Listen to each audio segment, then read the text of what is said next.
The bullet was already in the air when Ethan Cole made his choice. One heartbeat. That's all it took for a janitor nobody noticed to become the man who changed everything. In the marble silence of Donovan Industries' boardroom, blood pooled like spilled secrets, and Claire Donovan learned a truth that would shatter her empire. The man who saved her life was the husband of the woman her company killed. This is their story. Watch until the end and comment what city you're watching from. Let's see how far this journey takes us. The morning started like every other morning at Donovan Industries. Pristine, perfect, and brutally efficient. Sunlight poured through floor-to-ceiling windows on the 43rd floor, casting geometric shadows across Italian marble that probably cost more than most people earned in a year. The building stood like a glass cathedral in the heart of the city, a monument to American capitalism, where power wore expensive suits and mercy was a line item nobody could afford. Ethan Cole arrived at 5:47 a.m., just like he had every day for the past 3 years. He swiped his worn ID badge at the service entrance, the kind of entrance that important people never used, the one tucked behind the loading docks where the invisible workers entered to keep the machine running. The security guard, Marcus, a good man with 4 kids and a mortgage that kept him working doubles, nodded without really seeing him. Nobody ever really saw Ethan. He was just the janitor.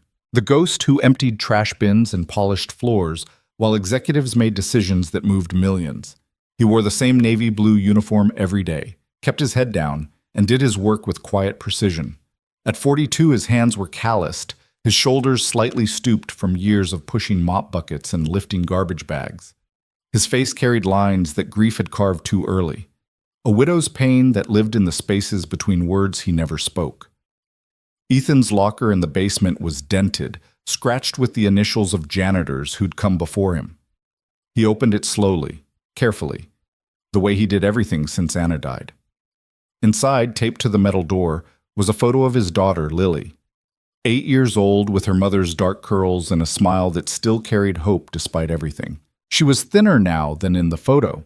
The chemical exposure from living near the old factory district had seen to that, but her eyes still sparkled with the resilience that kept Ethan breathing when breathing felt impossible. "Morning, Cole." Frank, the head of janitorial services, shuffled past with his coffee. "Board meeting today. 43rd floor needs to be immaculate by 8. You know how Ms. Donovan gets." Ethan nodded. "I know." Everyone knew about Claire Donovan. At 34, she was the youngest CEO in the company's 60-year history, a woman who'd inherited her father's empire and transformed it into something even more formidable. She was brilliant, ruthless when necessary, and utterly uncompromising. The board feared her. The shareholders worshipped her. The employees respected her from a careful distance. Ethan had cleaned her office hundreds of times.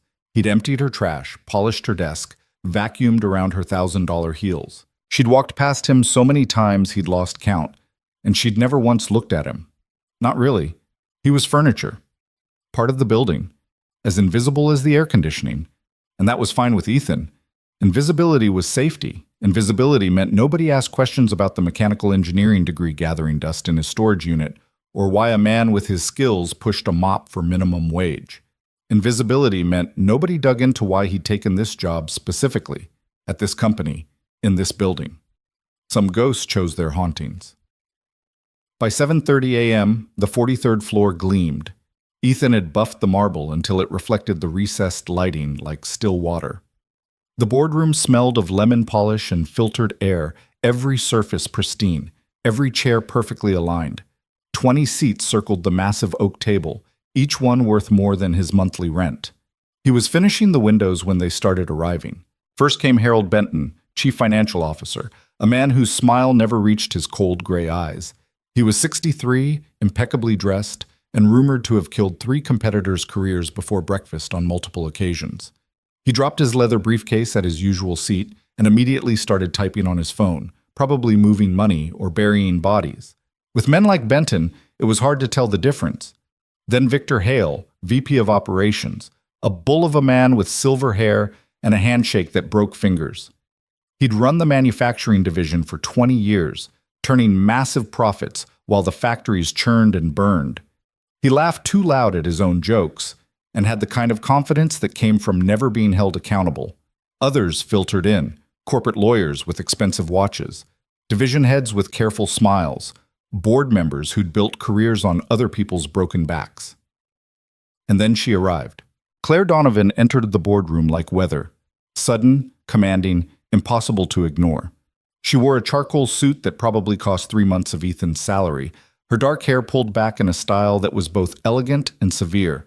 At 5'9", she carried herself like she was 6 feet tall. Her heels clicked against the marble with metronomic precision. Ethan was near the corner, emptying a final trash can. Their eyes met for maybe half a second. Her gaze passed over him the way it might pass over a chair or a lamp. Not cruel, just absent.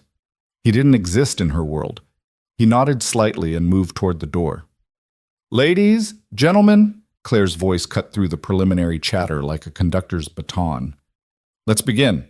We have a full agenda, and I don't intend to waste—" The door exploded inward, not metaphorically. The heavy oak door literally burst off its hinges with a sound like a cannon shot, wood splintering, security glass shattering into 1,000 glittering fragments. The blast wave hit the room like a physical thing. Papers flew, chairs toppled, someone screamed. And through the smoke and chaos stepped a figure in black. The gunman wore a ski mask, dark clothes, and carried a Glock 19 that looked both well-maintained and well-used. His movements were efficient, military-trained. This wasn't some desperate amateur. This was someone who knew exactly what he was doing. "Nobody move!" His voice was rough, distorted slightly by the mask. "Hands on the table! Now!" The boardroom erupted into chaos. Harold Benton dove behind his chair. One of the lawyers grabbed his phone and was immediately rewarded with the gunman firing a shot into the ceiling. The crack of the gun was deafening in the enclosed space, plaster raining down like snow. "Phones down!" The gunman swept his weapon across the room. "Next one goes in someone's chest!" Phones clattered onto the table. Hands went up. 20 of the most powerful people in the city suddenly looked very small. Claire Donovan didn't run, didn't scream. She stood frozen at the head of the table, her face pale but her eyes sharp, calculating. Even in terror, she was thinking, analyzing, looking for an angle. "You." The gunman swung the Glock toward her. "Claire Donovan, we need to talk about accountability." "I don't know what you want," Claire said, her voice remarkably steady. "But this building has security that I already neutralized." The gunman laughed, bitter and cold. "I know this building better than you think, Ms. Donovan. I know its security rotations, its blind spots, its weaknesses. I know a lot of things, like how many safety violations you've buried, how many lives you've crushed for profit margins." Claire's jaw tightened. "If you have a grievance, there are legal channels." "Legal channels?" The gunman's voice cracked with rage. "You mean like the ones that ignored my wife? The ones that stamped too costly on the safety reports that could have saved her? The ones that paid off inspectors and buried complaints?" Ethan, still pressed against the wall near the shattered door, felt his heart stop. The words, the pain in that voice, the specific accusations, this wasn't random. This was personal. This was about the factory, about Anna. "My wife died in your factory," the gunman continued, stepping closer to Claire. His hand shook slightly. Emotion or adrenaline, hard to tell. "She died because you chose profit over people. Because board meetings like this one decided her safety equipment was too expensive, that proper ventilation would hurt the quarterly earnings." Harold Benton, still crouched behind his chair, whispered urgently to Victor Hale. "He's talking about the Riverside plant. The explosion, 5 years ago." "Shut up, Harold," Victor hissed back. But the gunman heard. His weapon swung toward them. "Oh, you remember? That's touching. You remember the 43 people you killed? The families you destroyed? Tell me, do you remember their names? Do you ever think about them when you're cashing your bonuses?" "Listen," Claire said, taking a careful step forward. Her voice had shifted, less authoritative, more human. "I understand you're in pain. I understand you've lost someone. But this isn't— You understand?" The gunman laughed, a sound like breaking glass. "You understand nothing. You live in your glass tower, making decisions that kill people you never see. People like my wife, people like me. We're just numbers to you, just costs to be managed." He raised the gun, pointing it directly at Claire's chest. So let me make you understand. Let me make you a number. Time slowed. Ethan saw the gunman's finger tighten on the trigger, saw the microscopic shift in his stance, saw the intention crystallize into action, and in that frozen moment, Ethan Cole, the invisible janitor, the ghost nobody noticed, made a choice. He didn't think about it, didn't calculate odds or weigh consequences. He just moved. 3 years of pushing mop buckets had kept him stronger than he looked. His reflexes, dulled by grief and routine, suddenly sharpened to crystal clarity. His body remembered what his mind had forgotten: how to move with purpose, with speed, with absolute commitment. He crossed the 12 feet between the wall and Claire Donovan in less than 2 seconds. The gun cracked. The sound was enormous, a physical thing that punched the air.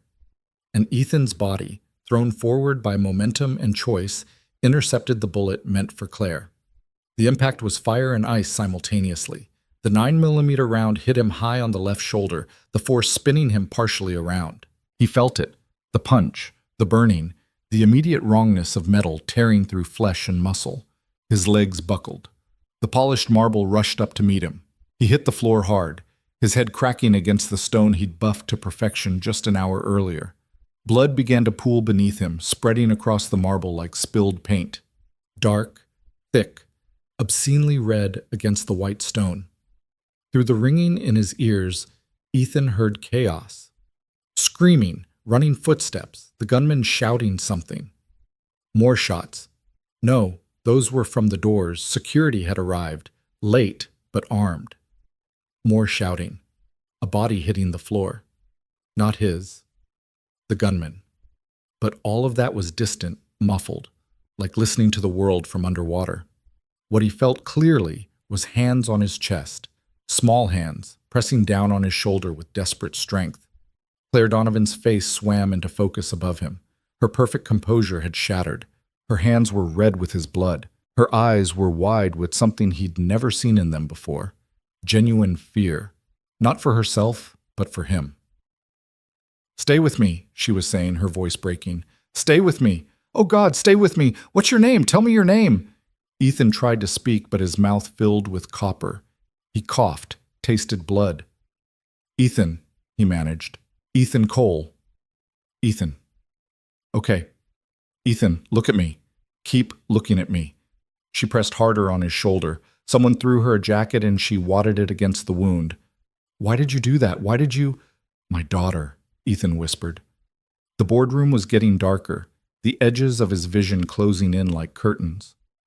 "Lily, she's at St. Catherine's School. Someone needs to pick her up at 3. Tell her—" "You're going to tell her yourself," Claire said fiercely. Tears were streaming down her face, cutting tracks through blood spatter. "Do you hear me? You're going to be fine. The ambulance is coming. You're going to be fine." Ethan tried to smile. "Your boardroom, sorry about the mess. I just cleaned it." "Shut up about the boardroom." Claire was sobbing now, pressing her blood-soaked hands against him. "Why? Why would you do that? You don't even know me." But Ethan's eyes were closing. The darkness was warm, almost comfortable. He thought about Lily, about Anna, about the 3 years he'd spent invisibly watching, learning, documenting, 3 years of being a ghost with a purpose. "I know you," he whispered. "I know everything." And then the darkness took him. The last thing he heard was Claire Donovan screaming for help, her voice raw and broken, begging a janitor not to die. The ambulance arrived 4 minutes later. Ethan was unconscious by the time they loaded him onto the stretcher, his vital signs crashing. Claire rode with him, still covered in his blood, refusing to leave despite the paramedics' protests. She held his hand the entire way to County Memorial, feeling his pulse flutter like a dying bird beneath her fingers. The gunman, Michael Torres, died on the boardroom floor. 2 shots from security. 1 to the chest, 1 to the head. He was 45 years old, a widower, a father of 2, former mechanical engineer, current warehouse worker. His wife, Maria Torres, had died 5 years ago in an explosion at the Riverside plant. She'd been 38. In Michael's pocket, police found a list, 14 names, all executives and board members of Donovan Industries. Claire's name was circled in red. In his car, they found documents, safety reports, denied requests, memos with signatures, evidence of systematic negligence that had been buried so deep nobody was supposed to ever find it. But Michael Torres had found it. And so had someone else. Someone who'd spent 3 years invisibly cataloging every dark corner of Donovan Industries. Someone who'd just taken a bullet for the CEO of the company that killed his wife. Claire sat in the surgical waiting room for 7 hours.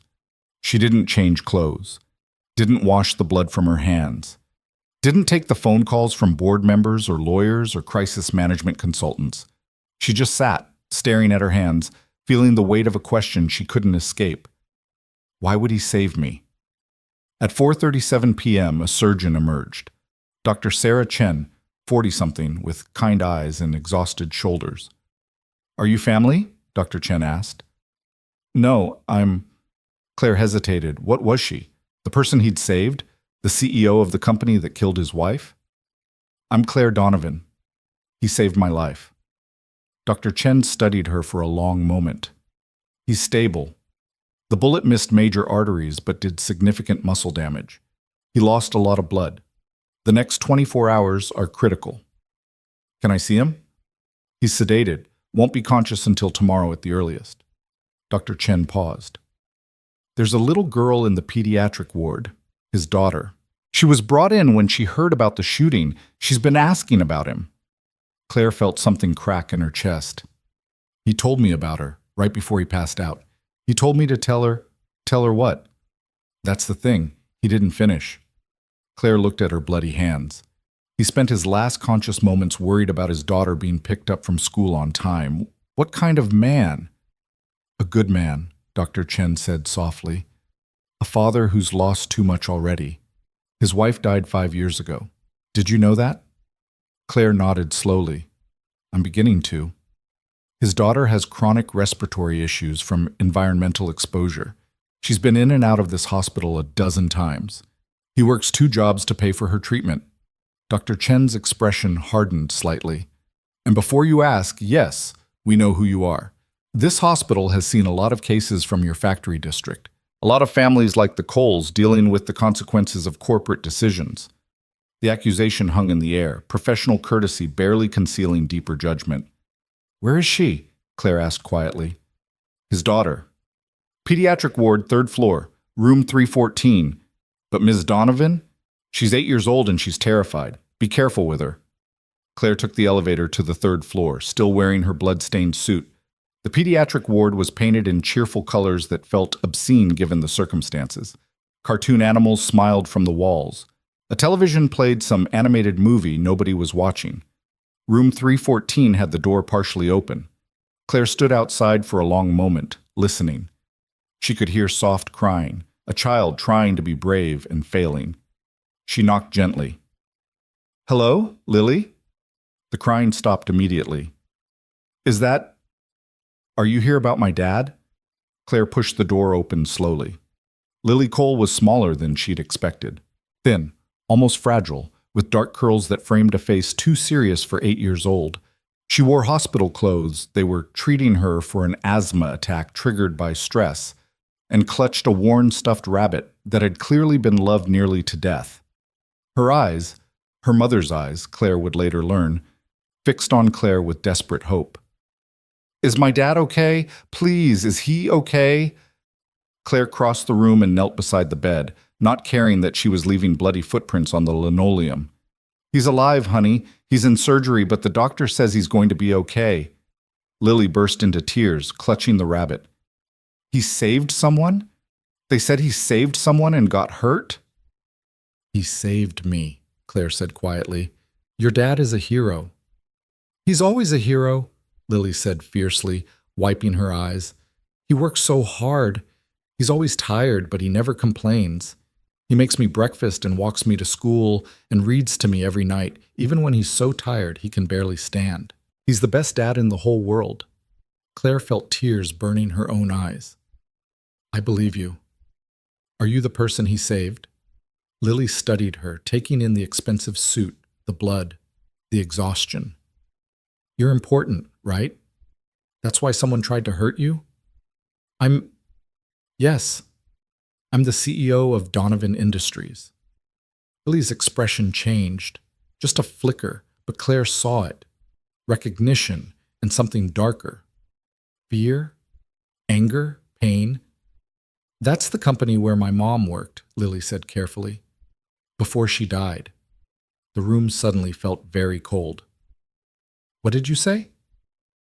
My mom, Anna Cole, she worked at your factory, the one that exploded. Lily's voice was matter of fact, the way children speak about tragedies they've learned to live with. I was 3. I don't remember her much, just that she smelled like lavender and used to sing to me. Claire couldn't breathe. The walls were closing in.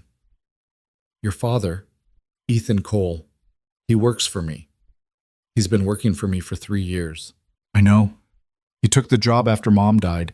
He said it was temporary, but we needed the money. Lily clutched her rabbit tighter. He doesn't talk about it much, but sometimes I hear him crying at night. He thinks I'm asleep, but I hear him.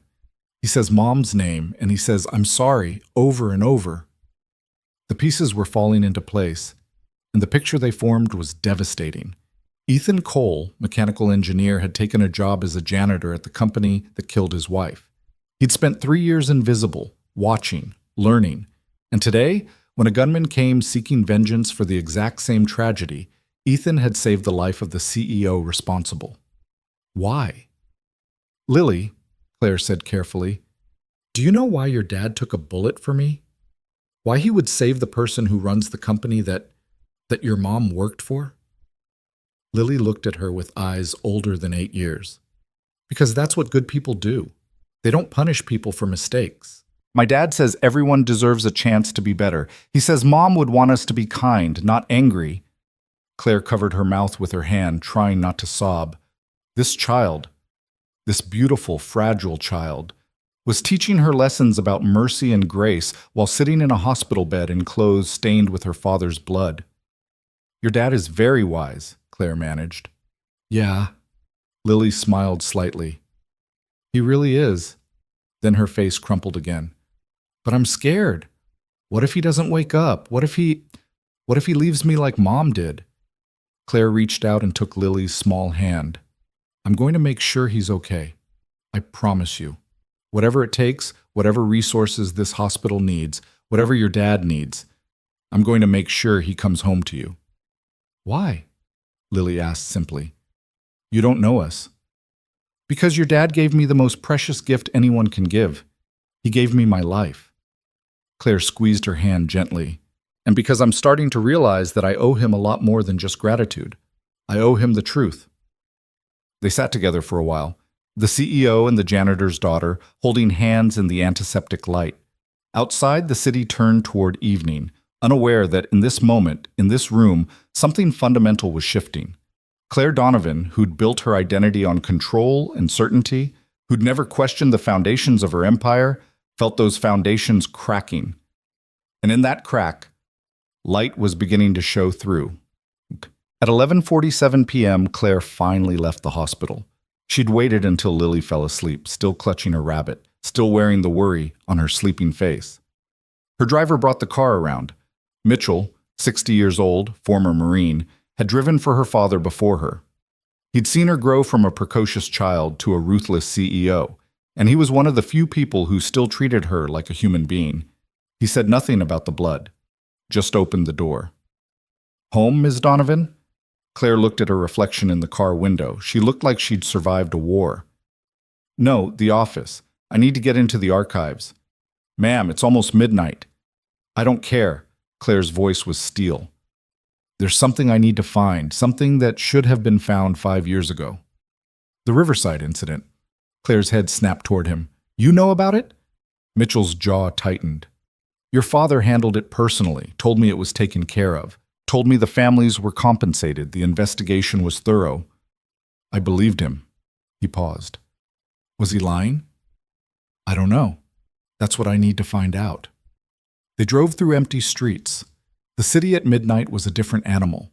Quieter, darker, more honest somehow. The glass towers that gleamed in daylight became shadows, their reflection showing only darkness. Donovan Industries at night was a tomb of metal and glass. Claire's keycard opened every door, her authority absolute even in the small hours. But she didn't go to her penthouse office. Instead, she took the service elevator down to the basement, to the archives, to the place where corporations buried their sins. The archives were a labyrinth of filing cabinets and boxes, a physical repository of decisions and documents dating back 60 years.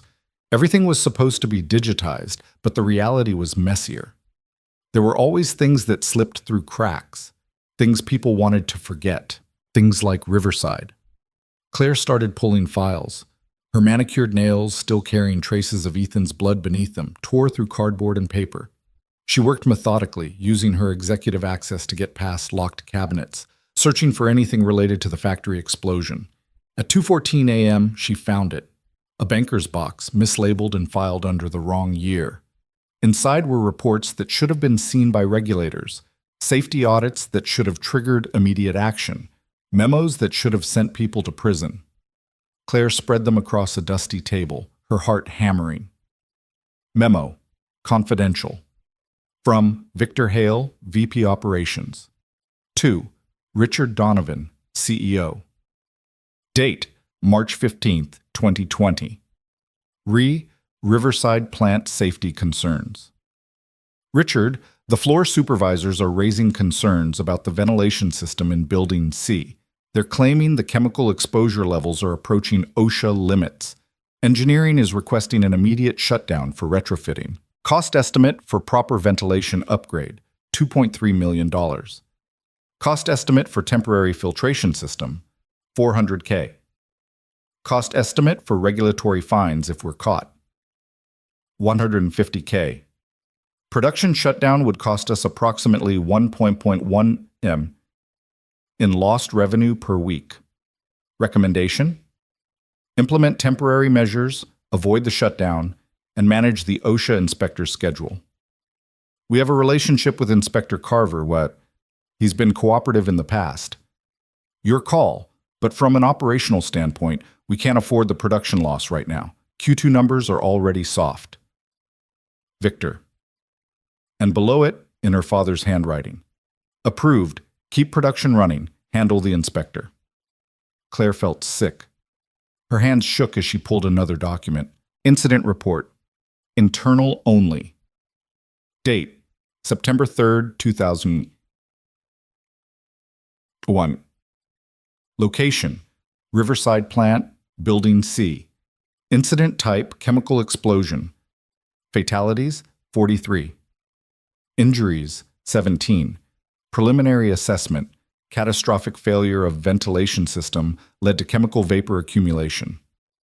Ignition source appears to be electrical spark from aging wiring. System had been flagged for upgrade in March, but repairs were deferred for budget considerations. And clipped to it, another memo. From Harold Benton, CFO. To Richard Donovan, Victor Hale. Riverside Incident, Legal Strategy. Gentlemen, legal counsel advises the following. 1. Immediate settlement offers to all families, fast, generous enough to prevent lawsuits, but with NDAs attached. 2. Full cooperation with initial investigation, but strategic management of information flow. 3. Retirement of all internal documents that show prior knowledge of system issues. 4. Position this as tragic accident rather than negligence. Total projected cost, 38 million. Settlements, legal fees, facility repairs. Projected cost if negligence is proven, $200 plus, punitive damages, criminal liability, regulatory sanctions. We need to move fast and quiet. Victor, your team needs to sanitize all documentation related to the March safety requests. Harold, work with counsel on the settlement strategy. This doesn't leave this office. Harold, Claire read it 3 times, hoping the words would change. They didn't. Her father, the man who'd taught her about business, about leadership, about legacy, had knowingly allowed unsafe conditions to continue, had prioritized profit over people. And when those people died, he'd covered it up. And she'd inherited this. She'd been so focused on building the company bigger, stronger, more profitable, that she'd never questioned the foundation, never looked down into the darkness beneath the gleaming tower. Anna Cole's name appeared multiple times in the victim list. Age 38, mechanical systems operator, mother of one. Next to some names were notations about settlement payments. Next to Anna Cole's name, no settlement, spouse refuses NDA, lawyer threats, monitor situation. Ethan hadn't taken the money, hadn't signed the silence. He'd taken a job in the building instead. Put on a janitor's uniform and walked into the heart of the beast. And he'd waited, watched, documented. Claire found more. Photographs of safety violations, copies of ignored complaints, evidence of bribed inspectors. Someone had been building a case, piece by piece, hiding it in plain sight within the archives themselves. The handwriting on the folder labels was neat, methodical, patient. It was Ethan's handwriting. For 3 years, the ghost janitor had been building a revolution in the basement of his enemy's tower. And then, when another victim's widower came seeking violent justice, Ethan had chosen mercy instead. Claire sat in the darkness of the archives, surrounded by evidence of corporate murder, and finally understood. Ethan Cole hadn't saved her despite who she was. He'd saved her because of who she could be. He'd seen past the CEO to the person. He'd given her the most devastating gift possible, the chance to be better than her father, the chance to choose truth over profit, the chance to be worth saving. She picked up her phone with trembling fingers and called her head of security. "This is Donovan. I need you to seal the archives. Nothing leaves this room without my personal authorization, and I need you to arrange an emergency board meeting for 9 a.m. tomorrow. Full attendance, no exceptions." "Ms. Donovan, it's 3 a.m. I'm aware of the time. Make it happen, and call legal. I need Harvey Steinberg in my office at 8. Tell him to bring his litigation team." She paused. "And his conscience, if he can find it." She hung up and sat in the silence, staring at the evidence of her family's sins. Outside, somewhere in the sleeping city, a janitor lay unconscious in a hospital bed, his daughter curled up in another room, both of them broken by the same machine. But Claire Donovan was awake now, truly awake, for the first time in her life. And the reckoning was coming. The dawn broke over the city like a judgment, pale and cold. Claire Donovan hadn't slept. She'd spent the hours before sunrise in her office shower, scrubbing Ethan Cole's blood from beneath her fingernails, watching the water run pink then clear, wishing she could wash away guilt as easily as evidence. But some stains went deeper than skin. By 7:30, she stood before her floor-to-ceiling windows, watching the city wake up. Somewhere down there, in County Memorial Hospital, a man who should hate her was fighting for his life. And his daughter, fragile and afraid, was waiting for a father who might never come home. Claire's reflection in the glass looked like a stranger. Her hair was pulled back severely, her suit impeccable, armor rebuilt, the CEO mask back in place. But her eyes told a different story. They'd seen too much in the last 12 hours. Seen behind the curtain, seen the rot. Her phone buzzed. Harvey Steinberg, her chief legal counsel. "I'm here, conference room B. And Claire, I brought the team like you asked, but I need to know what this is about. The board is furious about the emergency meeting. Victor Hale has already called me twice, and Harold Benton is threatening—" "Good," Claire cut him off. "Let them threaten. Let them be furious. I'll see you in 10 minutes. She hung up before he could respond and picked up the banker's box from her desk. It was heavier than it should be, weighted with more than just paper. Inside was evidence that could destroy everything her father had built, everything she'd inherited, everything that needed to burn. The elevator ride down felt longer than usual. She watched the numbers descend, each floor a countdown to a confrontation that would define her. Her father's voice echoed in her memory, lessons from childhood. "In business, Claire, you protect the bottom line. Always. People are sympathetic, but profits are what keep the lights on. Never forget that." She'd never questioned it, never thought to look beneath the philosophy to see what it justified. The conference room was full. Harvey Steinberg stood at the head of the table, flanked by 3 associates who looked like they'd been dragged from their beds, which they probably had been. Harvey himself was 62, silver-haired, with the kind of expensive lawyer face that could argue anything with equal conviction. He'd worked for her father for 30 years. Claire, he attempted a smile. I'm glad you're all right. Yesterday was traumatic. Perhaps we should postpone the board meeting, give you time to recover. I'm not postponing anything. Claire set the box on the table with a heavy thud. And I'm not recovering from yesterday. I'm waking up from the last 5 years. Harvey's smile flickered. I'm not sure I follow. Riverside. Claire opened the box and began pulling out documents, spreading them across the polished table like evidence at a crime scene. The factory explosion, September 2020. 43 dead. Do you remember it, Harvey? The room went very quiet. The associates exchanged nervous glances. Of course, Harvey said carefully. Tragic accident. We settled with all the families. Your father handled it personally, made sure everyone was taken care of. Did he? Claire slid a memo across the table. Then why does this document, dated 6 months before the explosion, show that my father and Victor Hale knowingly deferred critical safety repairs to protect quarterly profits? Harvey picked up the memo. His face went pale as he read. Where did you get this? From our own archives, where it's been sitting for 5 years, along with dozens of other documents that prove systematic negligence. Documents that prove my father, Victor, Harold, and probably half the board knew that plant was a death trap and chose to do nothing. One of the associates, a young woman named Rachel Kim, leaned forward to read over Harvey's shoulder. Her expression shifted from confusion to horror. This is, Ms. Donovan, if this is accurate, this isn't just negligence. This is criminally reckless. This is manslaughter. 43 counts, Claire said quietly. 1 for each person who died, including Anna Cole. Harvey's head snapped up. Cole, the janitor who saved you yesterday, his wife died at Riverside? She did. And he's been working in this building for 3 years, quietly documenting everything, building a case against us while we walked past him like he was invisible. Claire's voice hardened.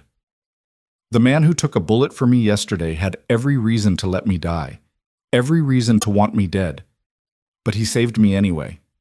And now I need to know, are you going to help me make this right, or are you going to do what my father did and bury it?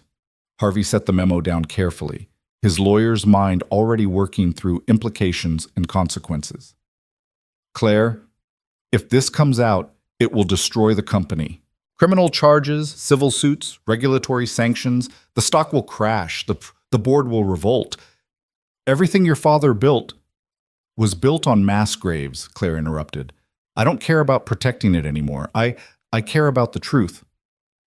The truth is expensive. Harvey's tone shifted, becoming clinical. The family's already settled. They signed NDAs. We can't be sued again for the same incident. Yes, these documents are damning, but they're also 5 years old. The statute of limitations on most charges has passed. From a legal standpoint, the smart move is to keep this buried. Anna Cole's family never settled, Claire said. Her husband refused, which means legally we still have exposure there. And morally? She leaned forward, her eyes blazing. Morally, I don't give a damn about the statute of limitations. Those people died because we chose money over their lives. And I'm the face of that choice now. I'm the one who has to look Ethan Cole's 8-year-old daughter in the eye and explain why her mother isn't coming home. Rachel spoke up hesitantly. Ms. Donovan, if you want to do this right, we need to be strategic. Full disclosure of these documents without proper framing could trigger a firestorm. We need to control the narrative. I'm not interested in controlling the narrative. I'm interested in the truth.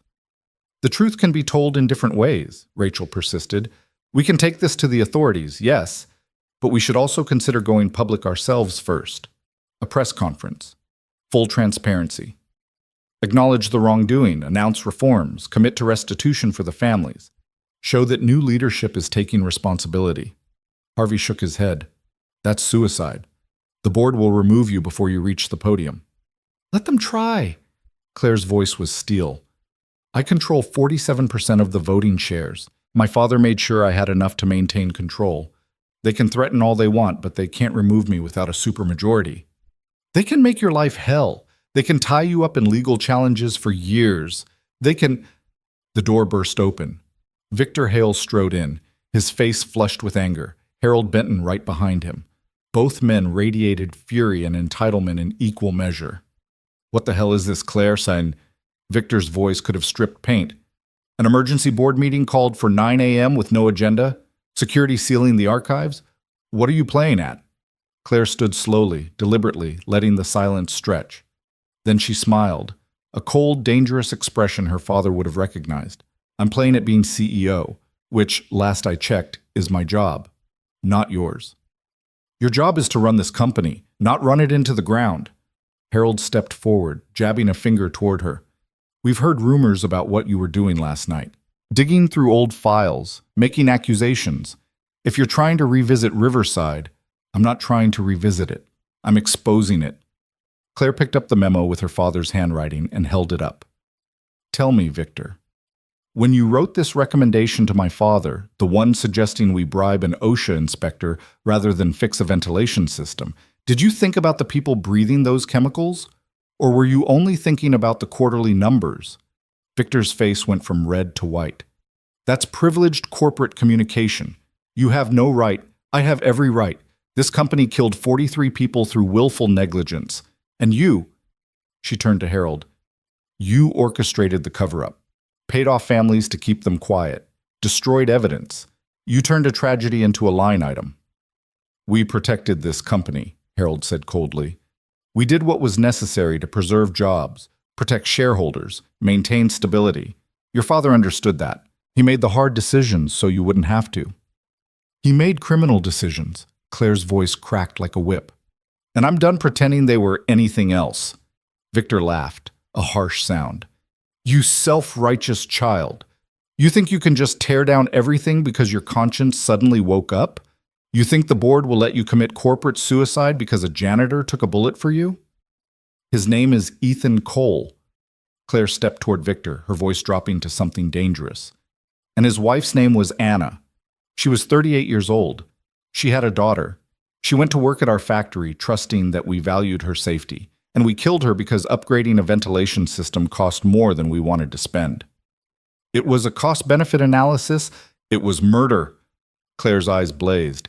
"And you're going to answer for it." Harold moved between them, his lawyer's instincts activating. "Claire, you need to think very carefully about what you're doing. If you take this public, you're not just destroying careers, you're destroying livelihoods. This company employs 17,000 people. How many of them lose their jobs if we go under? How many families suffer because you wanted to feel morally superior?" It was a good argument, a compelling argument, the kind of utilitarian logic that made sense in boardrooms where people were numbers and suffering was abstract. But Claire had held Ethan Cole's hand while his blood pooled on marble, had looked into Lily Cole's terrified eyes, had seen the human cost of those cost-benefit analyses. "Those 17,000 employees," she said quietly, "deserve to work for a company that won't kill them for profit. They deserve leadership that sees them as people, not line items. And if this company can't survive without cutting corners that cost lives, then it doesn't deserve to survive." "You're insane," Victor said flatly. "The board will never support this." "Then I'll go to the authorities alone. I'll hand over every document. I'll testify personally." Claire's voice was absolute. "This ends today, one way or another." Harvey cleared his throat. "Claire, as your counsel, I strongly advise against any unilateral action. If you truly want justice, let me build a proper case. Work with prosecutors. Do this right." "How long would that take?" "Months, maybe years. These cases are complex." "Ethan Cole doesn't have years. His daughter is sick because she grew up breathing the same chemicals that killed her mother. Every day we delay is another day those conditions continue somewhere else. Another day we prioritize process over people." Rachel spoke up again, her voice thoughtful. "There might be a middle path. If we approach the district attorney ourselves with full cooperation and full disclosure, we can show good faith. We acknowledge wrongdoing. We volunteer evidence. We commit to institutional reform. It won't prevent prosecution, but it shows we're serious about accountability." "It also shows weakness," Harold snapped. "It invites every plaintiff's lawyer in the country to sue us. It destroys our market position. It's the right thing to do," Claire interrupted, "which apparently is a novel concept in this building." Victor's eyes narrowed. "You know what I think? I think this isn't about justice. This is about the janitor. You've developed some kind of savior complex because he saved your life. You're making emotional decisions that will cost thousands of people their jobs. I'm making moral decisions that should have been made 5 years ago. Morality is a luxury we can't afford. Then what's the point? Claire's voice rose, passion breaking through her control. What's the point of any of this if all we're building is a machine that crushes people? My father used to say business was about legacy. What legacy is this? What do we leave behind except broken families and buried secrets? The room fell silent. Even Victor seemed momentarily at a loss for words. Harvey finally spoke, his voice heavy. Claire, I've known you since you were 10 years old. I watched you grow up in this company. Your father was my friend, and I'm telling you, as someone who cares about you, this will break you. The legal battles, the public scrutiny, the betrayals that will come from people you trust. Are you ready for that? Claire thought about Ethan Cole, unconscious in a hospital bed. About Lily Cole, clutching her rabbit and trying to be brave. About Anna Cole, who'd never come home from work because profit margins mattered more than ventilation systems. I'm ready, she said simply. Make the call to the DA's office. Tell them we're coming in this afternoon with evidence of criminal negligence in the Riverside explosion. Tell them we're cooperating fully. Claire, that's not a request, Harvey. That's an order. She turned to Victor and Harold. You're both suspended, effective immediately. Pending criminal investigation, you're not to enter this building or access any company systems. Security will escort you out. Victor's face purpled. You can't. I can, and I am. Get out of my building. For a moment, she thought Victor might actually attack her. His fists clenched, his body coiled with rage. But Harold put a hand on his arm, pulling him back. This isn't over, Harold said coldly. We'll see you at the board meeting. And Claire, you just made the biggest mistake of your career. They left, their footsteps echoing like gunshots in the marble corridor. When the door closed, Claire's legs nearly gave out. She gripped the edge of the table, suddenly aware of how much she was shaking. Rachel was beside her in an instant. Miss Donovan, are you all right? I just declared war on my own board. Yes, you did. Rachel's voice held something like admiration. That took courage. Or insanity, Harvey muttered. Claire, the board meeting is in 90 minutes. They're going to come at you with everything they have. We need to prepare. No. Claire straightened, forcing steel back into her spine. Before the meeting, I'm going to the hospital. There's someone I need to see. Harvey frowned. The janitor? Claire, your priority right now should be Ethan Cole. Claire's voice was firm. His name is Ethan Cole, and my priority is making sure he knows that his wife's death meant something, that it's going to mean something. She left them there, walking out of the conference room with her head high and her heart hammering. The elevator ride up to her office felt surreal, like moving through a dream or a nightmare. She wasn't sure which. In her office, she changed into fresh clothes. Still professional, but softer somehow. Less armor, more human. She grabbed her phone and car keys, then paused at her father's photo on the credenza. Richard Donovan, stern and confident, forever frozen in his prime. I'm sorry, Dad, she whispered, but I can't be you. I won't be you. She turned the photo face down and walked out. The drive to County Memorial took 20 minutes. Morning traffic was heavy, the city flowing with people heading to jobs and lives and routines. None of them knew that in a hospital bed, a janitor was rewriting the rules of power. That mercy was becoming revolution. The hospital smelled the same as it had last night, antiseptic and exhaustion. Claire took the elevator to the ICU, her credentials getting her past the nurse's station. Dr. Chen was just emerging from a patient room. Ms. Donovan, the surgeon looked surprised. I didn't expect to see you back so soon. How is he? Stable? Conscious as of about an hour ago. Vitals are strong. He's going to recover, though he'll need physical therapy for the shoulder. Dr. Chen paused. He's been asking about his daughter. Can I see him? 5 minutes. He needs rest. Dr. Chen's expression softened slightly. Whatever you need to say to him, make it count.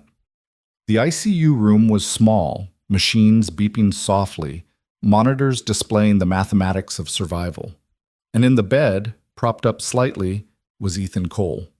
He looked smaller than he had yesterday, more vulnerable.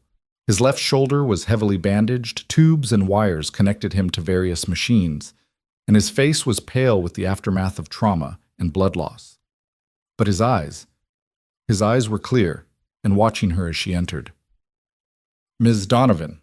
His voice was rough, probably from intubation. "You're alive." "Because of you." Claire approached the bed slowly, suddenly unsure. "Mr. Cole, I don't know how to thank you for what you did." "You don't have to thank me. I just did what was right. You took a bullet for me. You nearly died. That's more than just what was right." Claire pulled a chair closer to the bed, sitting so they were eye level. "I met your daughter last night, Lily. She's beautiful, brave." Ethan's expression cracked, emotion flooding through. "Is she okay? They told me she had an asthma attack, that she's fine. Scared for you, but fine. I sat with her for a while." Claire's throat tightened. "She told me about her mother, about Anna." The name hung in the air between them like a ghost. Ethan closed his eyes briefly. "So you know." "I know Anna worked at Riverside. I know she died in the explosion. And I know—" Claire's voice broke. "I know my company killed her. My father, my board. They knew that plant was dangerous and they did nothing. I found the documents last night, all of them. The safety reports they ignored, the repairs they refused, the cover-up." Ethan opened his eyes, studying her face. "You didn't know." "No. But that doesn't matter, does it? Ignorance doesn't absolve me. I should have looked deeper, should have questioned more. I inherited an empire built on negligence, and I just accepted it." "You were trusting your father." "My father was a murderer." The words tasted like ash. "And I almost became one too, by continuing his work." Ethan shifted slightly, wincing at the movement. "That's why I saved you." Claire looked up confused. "What?" "You asked yesterday why I would save you. That's why." Ethan's voice was quiet but intense. "Because you're not your father. Because I've watched you for 3 years, Ms. Donovan. I've seen how you work. You're tough, yes, demanding, but you're not cruel, you're not callous, you don't see people as disposable." "I didn't see you at all," Claire said bitterly. "I walked past you every day and never once really looked." "Most people don't. That's not personal. It's just how things are." Ethan attempted a small smile. "But that's also how I was able to see everything, to document everything. Nobody watches the janitor. Nobody thinks about what he might be hearing, seeing, recording. You were building a case against us. I was building evidence. I didn't know what I'd do with it. Some days I wanted to burn the whole place down. Other days I just wanted to understand why. Why Anna had to die. Why they chose profit over her life." He paused. "And then yesterday happened. Michael Torres, the gunman. Did you know him?" "We'd met a few times, support groups for families affected by the explosion. His wife Maria died next to Anna. Same shift, same section." Ethan's expression darkened. He was angrier than me, more broken. I understood him, but I couldn't become him. "Why not? God knows you had every right." "Because of Lily." Ethan's voice was simple, absolute. "Anna's last words to me, in the hospital before she died. She made me promise to be better than the anger, to raise our daughter with love, not hate. She said, 'Don't let them take your heart too.'" Claire felt tears sliding down her face. "Mr. Cole, Ethan, please, just Ethan." "Ethan," Claire whispered, "I'm going to make this right. I'm going to the district attorney today with all the evidence. Criminal charges are coming for the people responsible, and I'm going to make sure you and Lily are taken care of, whatever you need, medical care, housing, education. I don't want charity. It's not charity, it's restitution. It's justice." Claire leaned forward. "Your wife died because my company failed her. Your daughter is sick because of environmental conditions we created. The least I can do is help." Ethan studied her for a long moment. "The least you can do is change the company. Make sure it never happens again. That's what Anna would have wanted. Not revenge. Reform." "I'm trying. I suspended 2 board members this morning. I'm about to face a board meeting that might end with me being removed as CEO, but I don't care anymore. I'd rather lose everything doing what's right than keep it all by doing what's easy." "That's brave." "That's terrifying," Claire corrected. "I'm not brave. You're brave. What you did yesterday, throwing yourself in front of a bullet, that's courage. That was instinct. What you're doing, walking into that board meeting knowing what it might cost you, that's choosing courage." Ethan reached out his right hand, the one not connected to IVs. "Thank you for caring enough to try." Claire took his hand gently, careful of the tubes and wires. His grip was warm, solid, real. "Thank you for believing I'm worth saving." They sat like that for a moment, the CEO and the janitor, their hands joined across a divide that was finally starting to close. A nurse peeked in. "I'm sorry, but Mr. Cole needs rest." Claire stood reluctantly. "I'll come back. And I'll bring Lily if you want. She's desperate to see you." "I'd love that." Ethan's eyes were already heavy with exhaustion. "Miss Donovan? Claire?" She turned at the door. "Yes?" "When you face that board, remember, you're not just fighting for me or Lily or Anna. You're fighting for every person who goes to work trusting their employer values their life. That's bigger than one company. That's everything." Claire nodded, unable to speak past the lump in her throat. She left the room, her heels clicking softly on the hospital linoleum, carrying the weight of 43 ghosts and one living man's faith that she might actually make a difference. The board meeting started in 30 minutes.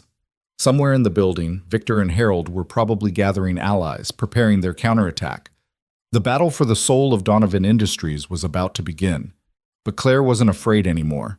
She'd looked into Ethan Cole's eyes and seen what real courage looked like, had held his daughter's hand and understood what was truly at stake. She wasn't fighting for a company anymore. She was fighting for the possibility that corporations could be more than profit machines, that leadership could mean something more than quarterly returns, that mercy could be stronger than greed. She was fighting for Anna's memory, for Lily's future, for the 17,000 employees who deserved better than to work for an empire built on graves. And she was going to win, or die trying. Either way, she'd finally be worthy of the man who'd taken a bullet for her. The elevator doors opened onto the executive floor, and Claire Donovan walked into the storm. The boardroom looked different in daylight. Yesterday's chaos had been cleaned away. The shattered door replaced, the blood scrubbed from marble that now gleamed with almost accusatory brightness. But Claire could still see it, could still see Ethan's body crumpled on the floor, his blood spreading like a crimson indictment of everything this room represented. 18 board members sat around the table, their faces ranging from concerned to openly hostile. The 2 empty seats where Victor and Harold should have been sat like missing teeth, a visible wound that everyone noticed but no one mentioned. Not yet. Claire took her seat at the head of the table, the CEO's throne her father had occupied for 37 years. She set the banker's box beside her chair, its presence drawing eyes like a bomb everyone knew was about to detonate. Margaret Chen, the board's senior independent director, cleared her throat. She was 71, sharp as a scalpel, and had served on the board since before Claire was born. "Claire, I think we all want to start by saying how relieved we are that you're safe. Yesterday was traumatic for everyone." "Thank you, Margaret." Claire's voice was steady, professional. It was certainly illuminating. Thomas Brennan, head of the audit committee, leaned forward. He was 56, perpetually worried, the kind of man who saw liability in everything. "Before we begin, I need to address the elephant in the room. Why are Victor and Harold not present? And why have we heard rumors that they were suspended?" "They were suspended because they're criminals." Claire let the words fall like stones into still water. "And before this meeting ends, you're all going to understand exactly what I mean." The room erupted. Voices overlapped, shock and anger competing for dominance. Margaret raised her hand, calling for order like a judge with an unruly courtroom. "That's quite an accusation, Claire. I hope you can substantiate it." "I can." Claire stood, placing her hands on the table. 5 years ago, this company was responsible for an explosion at our Riverside manufacturing plant. 43 people died. 17 more were seriously injured. At the time, my father told me it was a tragic accident, that we'd cooperated fully with investigators, that all the families had been compensated. I believed him. She paused, looking at each face around the table. Some looked confused, others, 3, maybe 4, looked worried. They knew what was coming. I was wrong to believe him. Last night, I went through the archives. I found documents that prove the explosion wasn't an accident. It was the inevitable result of systematic negligence. Safety systems that were known to be failing, repairs that were requested and denied, warnings that were ignored because fixing the problems would have cost money and lost production time. Claire opened the box and began distributing copies of the documents, walking around the table like a prosecutor presenting evidence. Victor Hale wrote this memo 6 months before the explosion, recommending we bribe an OSHA inspector rather than upgrade the ventilation system. My father approved it. Harold Benton coordinated the cover-up afterward, paying settlements with NDAs attached, destroying evidence, managing the information flow. Margaret took the papers with trembling hands, her face going pale as she read. Others were doing the same, the horror spreading around the table like contagion. This is... Thomas couldn't finish the sentence. Claire, if this is real, if these documents are authentic, they're real. They came from our own archives. They have signatures, dates, internal routing codes. They're completely authentic. Claire returned to her seat. And this morning, I informed our legal counsel that we'll be taking them to the district attorney this afternoon. We're cooperating fully with a criminal investigation. The room exploded again. This time, Margaret couldn't contain it. Board members were shouting, some at Claire, some at each other. Patricia Wong, who ran the compensation committee, was on her phone. David Martinez had gone white as paper. Order! Margaret's voice cut through the chaos. Everyone sit down and be quiet. She turned to Claire, her expression a mix of shock and something that might have been respect. You're serious about this? Completely serious. Do you understand what you're doing? The legal exposure alone could bankrupt us. Criminal charges against board members, civil suits that won't be bound by the old NDAs, regulatory sanctions, reputational damage. Margaret's voice was rising. You could destroy this company, destroy everything your father built. My father built this company on lies and buried bodies. Claire's voice was cold. If it can't survive without them, then it doesn't deserve to survive. Thomas stood abruptly, his chair scraping back. I can't be part of this. If you're seriously taking this to prosecutors, I need to retain personal counsel. I need to... Sit down, Thomas. Claire's voice cracked like a whip. You weren't on the board when this happened. You're not implicated, but if you walk out of this room right now, I'll assume you're choosing to protect the guilty rather than support reform, and I'll make sure everyone knows it. Thomas sat slowly, his face flushed with anger and fear. Jonathan Wright, the newest board member, and only 39, spoke up. Ms. Donovan, I appreciate your moral clarity, but we have a fiduciary duty to shareholders. We can't just commit corporate suicide because 43 people died? Claire interrupted. Because we killed them through negligence and then covered it up? At what point does our fiduciary duty include basic human decency? That's not what I'm saying. Then what are you saying, Jonathan? That we should keep this buried? That protecting our stock price is more important than justice for the families we destroyed? Margaret held up a hand. Claire, no one is arguing against justice, but there are ways to handle this that don't involve self-immolation. We could settle privately, make restitution to the families without involving prosecutors. We could implement new safety standards, create oversight mechanisms. We could do what we should have done 5 years ago, you mean? Claire's laugh was bitter. And what happens the next time? What happens when the cost-benefit analysis says it's cheaper to risk lives than prevent deaths? Do we just cross our fingers and hope the next generation of leadership has better morals? We're trying to be practical. Anna Cole was practical. Claire's voice rose, passion breaking through her professional veneer. She went to work every day, trusted that we valued her safety, and died breathing toxic chemicals we knew were there. Her husband watched her suffocate in a hospital bed. Her daughter grew up without a mother and with chronic health issues from the same environmental exposure. Where's the practical solution for them? The room fell silent. Claire took a breath, forcing herself back under control. Yesterday, a man threw himself in front of a bullet to save my life. His name is Ethan Cole. He's the widower of Anna Cole, one of the 43 people we killed at Riverside.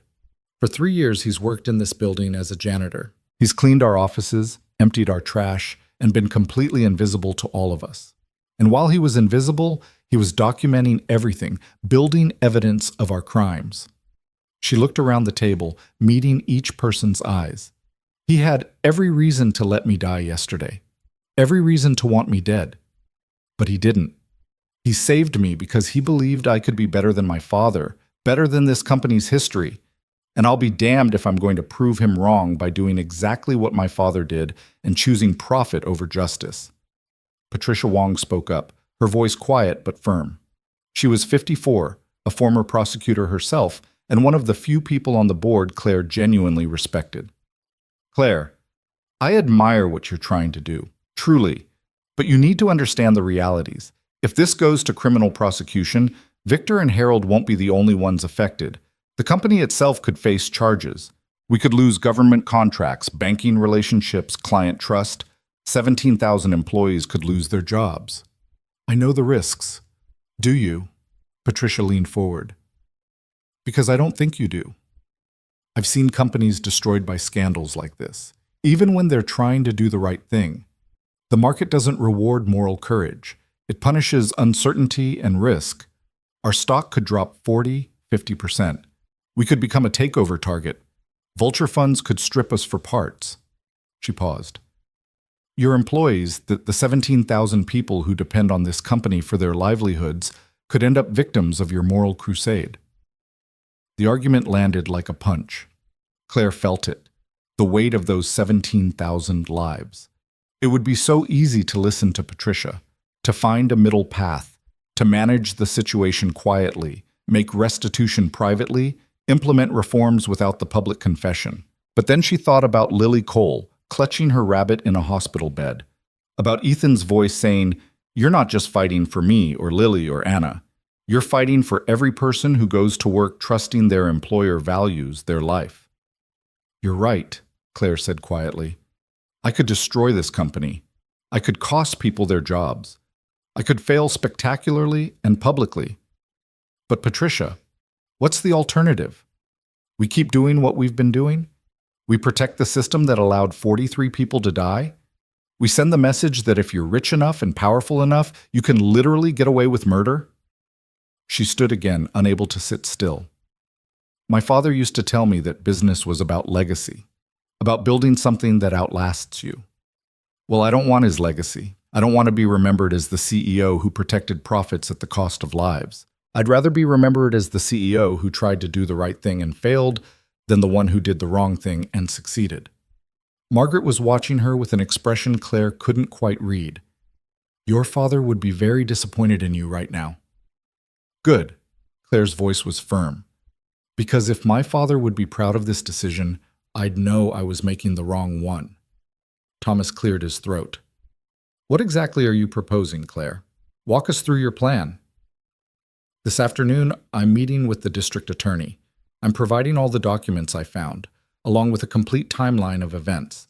I'm offering full cooperation with any investigation. Claire counted off on her fingers. Tomorrow, I'm holding a press conference. Full disclosure, I'm going to publicly acknowledge what happened at Riverside, apologize to the families, and announce a complete restructuring of our safety and compliance operations. That's suicide, Jonathan muttered. Just some. I'm also announcing a restitution fund for the Riverside families, $20 million distributed through an independent administrator. No NDAs, no gag orders, just money that should have been spent on safety equipment being given to the people who suffered because we didn't spend it. Claire continued, and I'm implementing new safety protocols across all our facilities, independent inspections, worker safety committees with real authority, whistleblower protections, everything we should have had all along. David Martinez finally spoke. He was 62, had been her father's closest friend on the board, and hadn't said a word since the meeting started. Claire, I've known you since you were a little girl.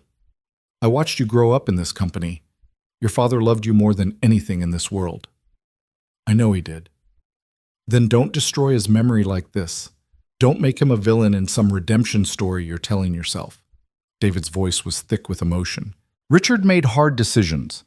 Maybe some of them were wrong, but he built this company from nothing. He created jobs, generated wealth, supported communities. You're about to destroy all of that because of one terrible mistake. Claire felt something break inside her chest. Uncle David, it wasn't one mistake. It was a pattern, a philosophy, a worldview that said profits mattered more than people, and that philosophy killed 43 human beings. Mistakes were made. Murder was committed. Claire's voice was gentle but absolute. I'm sorry. I know you loved him. I loved him too. But that doesn't change what he did. And it doesn't change what I have to do now. David stood slowly, his face gray. Then I can't support you. I'm sorry, Claire, but I can't be part of this. I'm resigning from the board, effective immediately. David, I won't vote against you. I won't fight you. But I can't help you destroy Richard's legacy. He picked up his briefcase. I hope you know what you're doing. He walked out, the door closing behind him with a soft click that sounded like an ending. Margaret let out a long breath. Anyone else planning a dramatic exit? Silence. The remaining board members looked at each other, at Claire, at the documents scattered across the table. Patricia spoke first. I'll stay. I don't agree with your methods, Claire, but I respect your principles. And someone needs to make sure this doesn't turn into a complete disaster. I'll stay too, Thomas said reluctantly, though I'm retaining personal counsel and I reserve the right to resign if the legal exposure becomes untenable. One by one, the others agreed. Some enthusiastically, seeing an opportunity to be on the right side of history. Others reluctantly, calculating that jumping ship now would look worse than riding out the storm. But they stayed. All except the four who'd been sitting very quietly. Raymond Foster, Diane Blackwell, Andrew Chen, and Susan Martinez. They'd served with her father. They'd been there when the decisions were made. What about you four? Claire asked quietly. Do you have something you'd like to say? Raymond stood. He was 70, gray-haired, and looked every day of it. I knew about Riverside. Not the specifics, but I knew something was being buried. Your father asked me to support his decisions, and I did, because I trusted him, because I believed he knew what was best for the company. He looked at the documents on the table. I was wrong. I should have asked questions, should have demanded transparency. I didn't, and people died because of it. So yes, Claire, I'll cooperate with your investigation. I'll resign from the board, and if there are criminal charges, I'll accept them. It's what I deserve. The other three followed suit, standing one by one, admitting complicity, offering resignations. Claire felt no satisfaction in their confessions, just tired grief for how completely corruption had rotted through the foundations of everything her father built. Thank you for your honesty, she said quietly. Your resignations are accepted. Clean out your offices by the end of the day. When they left, the board was down to 13 members. A slim majority, but enough. Margaret called for a formal vote on Claire's plan. It passed 9-4 with Patricia and two others abstaining. It wasn't unanimous, it wasn't pretty, but it was done. The meeting adjourned at noon. Claire returned to her office, emotionally exhausted and running on adrenaline and coffee. Her assistant, Jennifer, appeared in the doorway with a concerned expression. Miss Donovan, the district attorney's office called. They can see you at 3. And the hospital called. Mr. Cole's daughter is asking for you. Claire checked her watch. She had 2 hours before meeting with prosecutors. Tell them I'll be there. And Jennifer, start preparing a press release. We'll need it for tomorrow's conference. What should it say? The truth. All of it. The drive back to County Memorial felt surreal, like moving through water. Claire's phone kept ringing. Reporters who'd somehow already heard rumors, board members with second thoughts, lawyers with warnings. She ignored them all. Lily Cole was sitting up in her hospital bed when Claire arrived, looking stronger than she had the night before. Her color was better, her breathing easier, but her eyes still carried that too-old worry. Ms. Donovan! Lily's face lit up. Did you see my dad? Is he really okay? I saw him this morning. He's going to be fine. Claire sat in the chair beside the bed. He was asking about you, wants to see you as soon as the doctors say it's okay. They said maybe tomorrow, if my breathing stays good. Lily clutched her rabbit. He saved you. Everyone's saying he's a hero. He is a hero, the bravest man I've ever met. He's just my dad, Lily said simply. He's always brave. When Mom died, he didn't fall apart, even though I know he wanted to. He just kept going, kept taking care of me, kept working, even when he was so tired he could barely stand. He never gave up. Claire felt her throat tighten. Your mom would be very proud of him. And very proud of you. I don't remember her much. Just little things. Her voice, the way she smelled. Dad says I have her smile. Lily touched her face. Do you think that's true? That I look like her? I think you're beautiful, just like your dad said you are. Lily was quiet for a moment, then asked in a small voice, Are you going to help him? Really help him? Or are you just being nice because he saved you? The question was so direct, so painfully honest, that Claire had to take a moment before answering. I'm going to help him. And you. And every other family that was hurt by what my company did. I'm not just being nice, Lily. I'm trying to make things right. People always say they'll make things right, but then they don't. I know you've heard promises before, but I'm going to keep mine. Claire leaned forward. This afternoon, I'm going to talk to people who investigate crimes.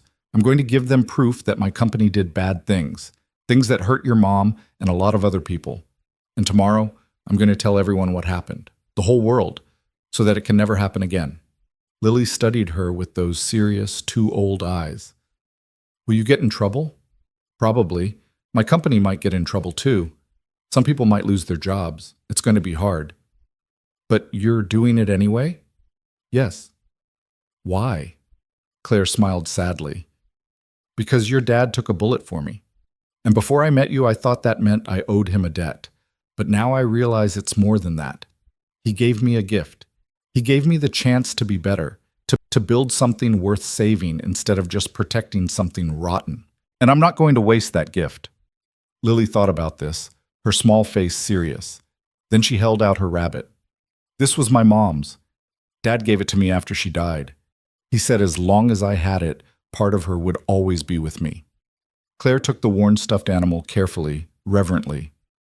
It's beautiful. You can hold it, for luck. When you talk to those people who investigate crimes, Lily's voice was solemn. Mr. Rabbit helps when things are scary. Claire felt tears sliding down her face. Thank you, Lily. I'll take very good care of him. They sat together for a while, the CEO and the 8-year-old, sharing the kind of quiet understanding that transcends age and circumstance. Eventually, a nurse came to take Lily for tests, and Claire reluctantly said goodbye. She left the hospital carrying a child's stuffed rabbit and the weight of promises she had to keep. The district attorney's office was downtown, in a building that looked like Justice felt, gray, imposing, slightly intimidating. Claire arrived at 2:55, Harvey Steinberg beside her, both of them carrying boxes of documents. They were shown to a conference room where District Attorney Monica Reeves waited with 2 assistant DAs and a detective from the Major Crimes Unit. Reeves was 53, had a reputation for being tough but fair, and looked at Claire with sharp, assessing eyes. Ms. Donovan, Mr. Steinberg, thank you for coming in. Reeves gestured to seats across the table. I understand you have information about the Riverside factory explosion. We do. Claire set her box on the table. 5 years ago, my company's negligence resulted in 43 deaths. The leadership at the time knew about safety issues and chose not to address them. They then covered up evidence of that negligence and paid settlements to silence families. I have documentation of all of it. Reeves's eyebrows rose. That's quite a confession. It's the truth, and I'm here to cooperate fully with any investigation you want to open. One of the assistant DAs, a young man named Patterson, leaned forward. Ms. Donovan, I want to make sure you understand the implications of what you're doing. Anything you tell us can be used to prosecute individuals and the company itself. You might be providing evidence that could destroy your own business. I understand. And you're doing this voluntarily? You haven't been compelled by subpoena or search warrant? Completely voluntarily. I found this evidence last night. I'm bringing it to you this afternoon. No one forced me. Reeves and Patterson exchanged glances. The detective, a tired-looking man named Garcia, spoke up. In my 20 years doing this job, I've never had a CEO voluntarily hand over evidence of corporate manslaughter. Forgive me for being suspicious, but why are you really here? Claire thought about Ethan on the hospital bed. About Lily offering her rabbit for luck. About Anna Cole who'd never come home from work. Because it's right. Because 43 people are dead and someone needs to answer for it. And because if I don't do this, I'm just perpetuating the same system that killed them. Garcia studied her for a long moment, then nodded slowly. All right, let's see what you've got. For the next 3 hours, Claire and Harvey walked them through everything. The memos showing prior knowledge of safety issues, the cost-benefit analyses that valued profit over lives, the cover-up documents, the settlement strategy designed to silence victims, every piece of evidence methodically presented and explained. Reeves listened carefully, asking sharp questions, taking detailed notes. Patterson was already calculating charges, whispering to his boss about negligent homicide, involuntary manslaughter, obstruction of justice.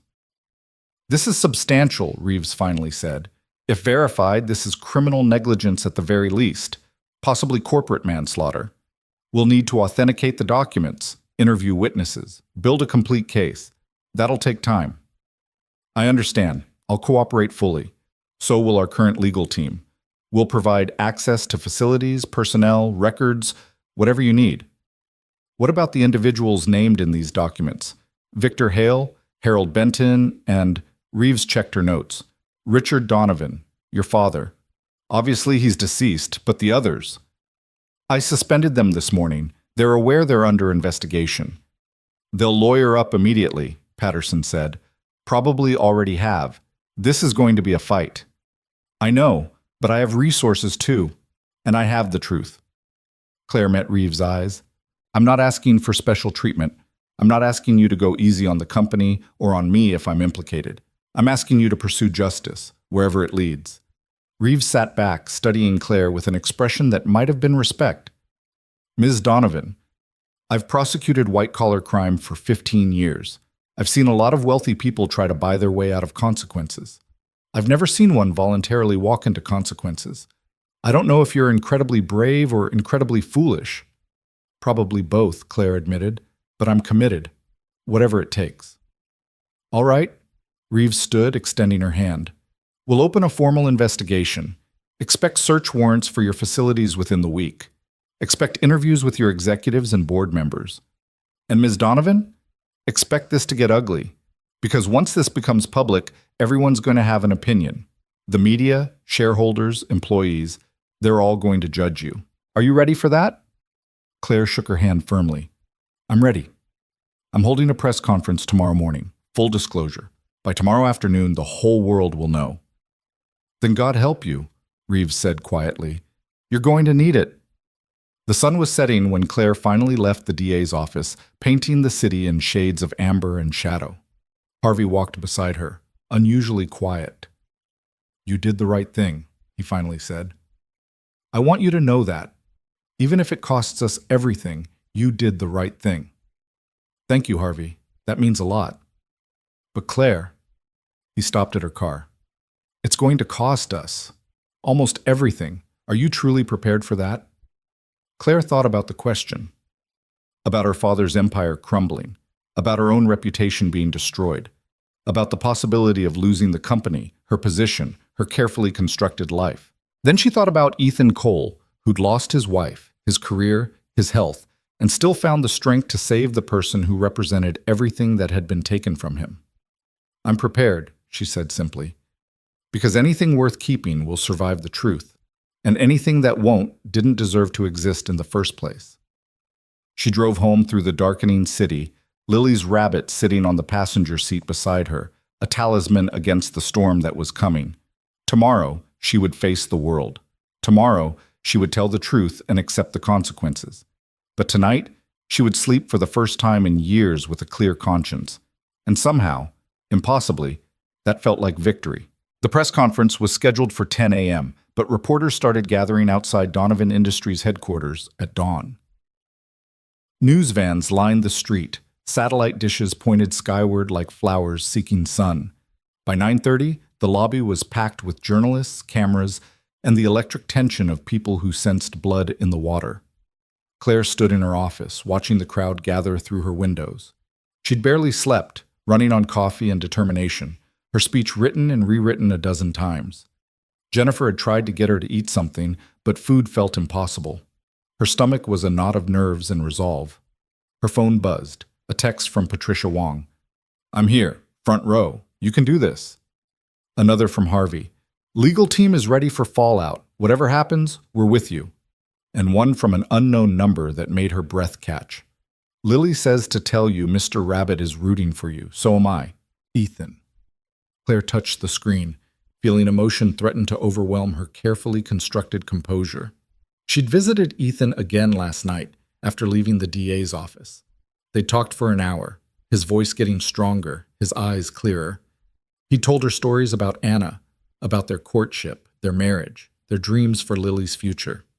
He'd shared his wife's memory like a gift, trusting Claire with the weight of what had been lost.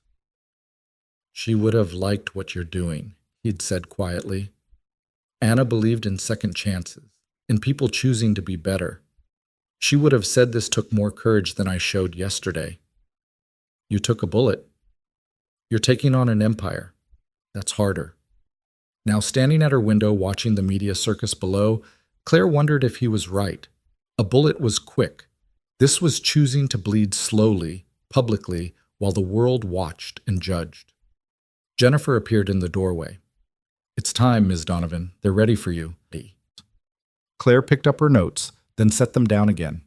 She'd memorized every word, but more than that, she'd lived every word. She didn't need the paper. She needed her voice and her truth. "Let's go." The walk to the press room felt like a death march. Employees lined the hallways, their faces reflecting confusion, fear, support, anger, the whole spectrum of human reaction to watching their world tilt on its axis. Some nodded encouragement, others looked away. A few whispered, and Claire caught fragments. "She's destroying us." Finally, someone with integrity, "We're all going to lose our jobs." The press room had been set up in the main auditorium, a space that usually hosted shareholder meetings and corporate celebrations. Now it was filled with reporters who looked like sharks scenting blood. Cameras tracked Claire's entrance, flashes going off like lightning strikes. She took her place at the podium, looking out at the sea of faces. Harvey and Patricia sat in the front row, flanked by the remaining board members who'd chosen to support her. In the back, she spotted several familiar faces from competing companies, probably here to watch Donovan Industries implode. Claire adjusted the microphone and took a breath. "Good morning. My name is Claire Donovan, CEO of Donovan Industries. I've called this press conference to make a public statement about events that occurred 5 years ago at our Riverside manufacturing plant, and to announce significant changes in how this company operates going forward." The room was absolutely silent. Every recorder was running, every camera focused. On September 3rd, 2020, an explosion at our Riverside facility killed 43 people and seriously injured 17 more. At the time, company leadership characterized this as a tragic accident. That characterization was a lie. The silence shattered. Reporters erupted with questions. Cameras clicked furiously. But Claire raised her hand and continued, her voice cutting through the noise. The explosion was not an accident. It was the inevitable result of systematic negligence by company leadership, including my father, Richard Donovan, who was CEO at the time. 6 months prior to the explosion, safety concerns about the facility's ventilation system were raised by floor supervisors and engineering staff. These concerns were documented in internal memos and reports. Leadership was informed that the ventilation system was failing and that chemical exposure levels were approaching dangerous limits. Claire's voice was steady, clinical, but inside she was screaming. Every word felt like betraying her father's memory, but she pushed forward. Despite these warnings, company leadership chose not to shut down production for necessary repairs. Internal documents show that this decision was made primarily for financial reasons. The cost of proper repairs and the production loss from facility shutdown were deemed too expensive. Instead, leadership approved temporary measures and, according to evidence I've uncovered, attempted to manage OSHA inspection schedules through inappropriate relationships with inspectors. A reporter from the Times stood up. "Ms. Donovan, are you saying your father bribed government inspectors?" "I'm saying that internal communications suggest improper influence was used to avoid regulatory oversight. The full extent will be determined by investigators." Claire's hands gripped the podium. "What I can say definitively is that people died because profits were prioritized over safety. 43 human beings went to work trusting that their employer valued their lives. That trust was betrayed. Another reporter shouted, "What about the settlements? There were reports that families were compensated." Families were offered settlements with non-disclosure agreements attached. These settlements were part of a coordinated effort to prevent the truth from becoming public. The goal was not justice or restitution. The goal was damage control and legal insulation. Claire's voice hardened. One family refused to settle. The family of Anna Cole, one of the victims. Her husband, Ethan Cole, rejected the settlement because he wouldn't sign away his right to pursue the truth. For 3 years, Mr. Cole worked in this building, documenting evidence of what really happened, while we walked past him every day without seeing him. The room was riveted now, the human drama cutting through the corporate scandal. 2 days ago, a man named Michael Torres entered our boardroom with a gun. Mr. Torres was also a Riverside widower. His wife Maria died in the same explosion that killed Anna Cole. He came seeking violent justice for crimes he believed would never be prosecuted. And he nearly killed me. Claire paused, letting the weight settle.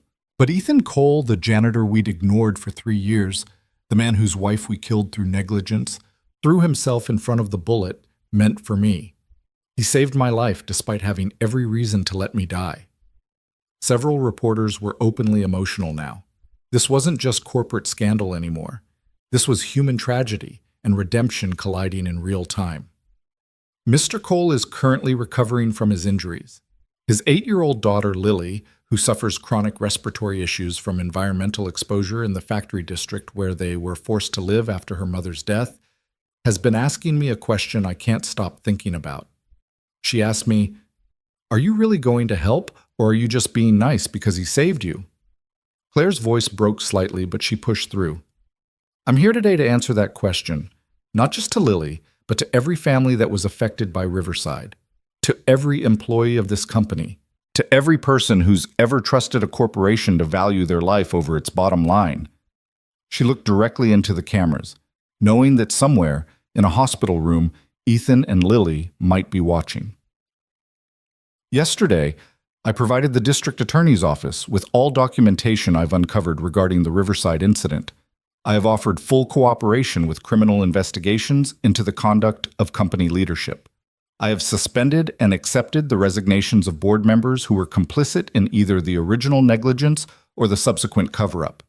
And I am announcing today that Donovan Industries is establishing a $20 million restitution fund for Riverside families, administered by an independent trustee, with no non-disclosure agreements or legal restrictions attached. The reporters were scribbling frantically, phones out, already filing stories. Additionally, effective immediately, Donovan Industries is implementing comprehensive safety reforms across all facilities. These reforms include mandatory independent safety audits, worker safety committees with authority to halt production when concerns arise, expanded whistleblower protections, and transparent reporting of all safety incidents. We are also establishing an employee hardship fund to assist workers affected by health issues related to workplace conditions. Claire took a breath, steadying herself for the hardest part. I understand these actions will have significant financial consequences for the company. Our stock price will likely fall. We may face additional civil litigation now that families are no longer bound by NDAs. We will certainly face criminal prosecution of individuals who were responsible for the decisions that led to Riverside. Some of you are probably calculating right now how this might lead to bankruptcy, acquisition, or corporate dissolution. She smiled grimly. You might be right. This company might not survive the truth, but I've come to believe that any organization that can only exist by hiding its crimes doesn't deserve to exist. My father built Donovan Industries over 40 years. He taught me about business, about leadership, about legacy. But he also taught me, inadvertently, that no amount of success justifies sacrificing human lives, that no profit margin is worth more than someone's mother, father, son, or daughter. Her voice strengthened, conviction burning through exhaustion. I'm not here to defend my father's choices or to preserve his legacy at any cost. I'm here to tell the truth and accept the consequences. And I'm here to promise that if Donovan Industries survives this, it will be a different company, a better company, one that actually deserves the trust of its employees and the communities it serves. The questions came like a flood then, reporters shouting over each other. Claire pointed to the Times reporter first. Ms. Donovan, have you been advised that you could face personal criminal liability for disclosure of these events? My attorneys have made me aware of all legal risks. I'm proceeding anyway. Another reporter from a financial network. What about your shareholders? Don't you have a fiduciary duty to protect their investments? I believe my fiduciary duty includes ensuring this company operates legally and ethically. Shareholders invested in Donovan Industries, not in a criminal enterprise. If they lose money because we're being held accountable for crimes, that's unfortunate but necessary. A woman from a local news station. You mentioned Ethan Cole is recovering. Have you spoken with him about your plans? Claire felt emotion threatening again. I have. Mr. Cole has shown me extraordinary grace. He's lost everything because of decisions my company made, yet he saved my life and encouraged me to pursue this path. He told me his wife, Anna, believed in second chances, and in people choosing to be better. I'm trying to honor her memory by being worthy of that belief. What about the other Riverside families? Have you contacted them? We're reaching out through the independent administrator of the restitution fund. Many families signed NDAs under significant pressure and distress. We're making it clear that we won't enforce those agreements and that they're free to speak publicly about their experiences. A business reporter near the back, Ms. Donovan, isn't this just an elaborate PR stunt? A way to get ahead of inevitable prosecution by playing the moral hero? Claire had expected this question, had prepared for it, but it still stung. If I wanted good PR, I'd do what my father did. Settle quietly, move on, protect the brand. What I'm doing is the opposite of good PR. I'm voluntarily exposing crimes that could destroy everything I've inherited. If that's a PR stunt, it's the worst one in history. The reporter persisted. But you personally benefit from being seen as the reformer, the CEO with a conscience. I personally benefit nothing. Claire's voice was sharp now. I'm destroying my father's reputation, potentially bankrupting my company, and making myself a target for lawsuits and criminal investigations. The only benefit is being able to look at myself in the mirror. If you think that's worth what this will cost me, you've never actually had to sacrifice anything for your principles. The room fell silent at her vehemence. Even the hostile reporter sat back, momentarily satisfied. Patricia stood up from the front row. I'm Patricia Wong, independent board member of Donovan Industries. I want to add that the board has voted to support Ms. Donovan's initiatives. We recognize this is unprecedented and risky, but we believe it's the right course of action. This company has lost its way. Claire is trying to find it again. Several other board members stood in solidarity. Not all of them, Claire noticed. 4 remained seated, their faces carefully neutral. They'd survive whatever came next by hedging their bets, neither supporting nor opposing, just calculating their personal risk. The questions continued for another 30 minutes. Claire answered them all honestly, refusing to hide behind corporate speak or legal equivocation. Yes, she expected criminal charges. Yes, that the company might fail. Yes, she understood this would affect thousands of employees. No, she didn't have all the answers about how to manage the fallout. When she finally ended the conference, her legs were shaking and her throat was raw. But she'd done it. She told the truth to the world, and whatever came next, at least it would be built on honesty rather than lies. She exited through a back hallway, avoiding the reporters who wanted follow-up quotes. Jennifer was waiting with her phone, which apparently hadn't stopped ringing. Shareholder calls, media requests, employee concerns, 3 separate law firms offering to represent victims in class action suits against us. Jennifer rattled off the chaos. And Ms. Donovan? The stock just opened. We're down 42%. Claire nodded, unsurprised. What else? County Memorial called. Mr. Cole saw the press conference. He wants to talk to you. That cut through the noise. I'll go now. Cancel everything else for today. Everything? You have? Everything, Jennifer. The world is already on fire. Another few hours won't matter. The drive to the hospital was surreal.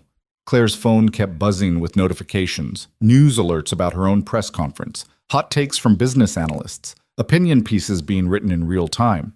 The consensus seemed split between courageous leadership and corporate suicide. Both were probably true. When she reached Ethan's room, she found him sitting up, actually looking human instead of like a trauma victim. His color was better, his eyes clearer. He smiled when she entered, and the warmth of it nearly undid her. I watched, he said simply. Thank you. I didn't do anything that merits thanks. I just told the truth I should have pursued years ago. You stood in front of the world and admitted your company committed crimes. You sacrificed your father's legacy for justice. That takes courage most people don't have. Ethan gestured to the chair beside his bed. Sit. You look exhausted. Claire sat, feeling the adrenaline finally draining away, leaving her hollow. Your daughter asked me if I was really going to help or just being nice. I hope I answered her question. You did. She's been watching the news with me. She says you're brave like her mom was. Ethan's voice was thick with emotion. Coming from Lily, that's the highest praise she knows how to give. I don't feel brave. I feel terrified and uncertain, and like I might have just destroyed everything for nothing. Anna used to say that courage isn't the absence of fear. It's doing what's right despite being afraid. Ethan reached out his good hand and Claire took it without thinking. You did that today. You chose truth over comfort. That matters. They sat in silence for a moment, hands joined, drawing strength from each other. The district attorney called me, Ethan said quietly. They want to interview me officially, about Anna, about what I documented working in your building, about Michael Torres. Are you ready for that?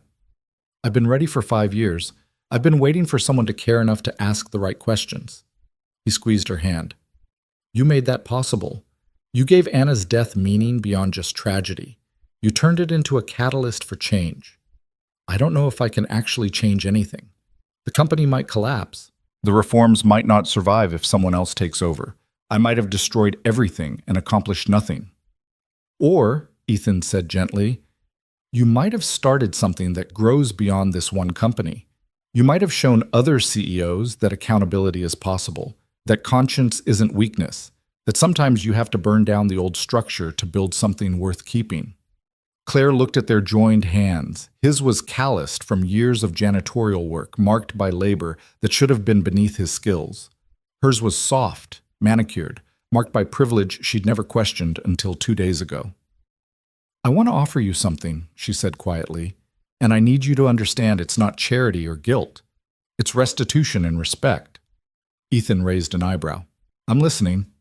When you're recovered, I want to offer you a position at Donovan Industries.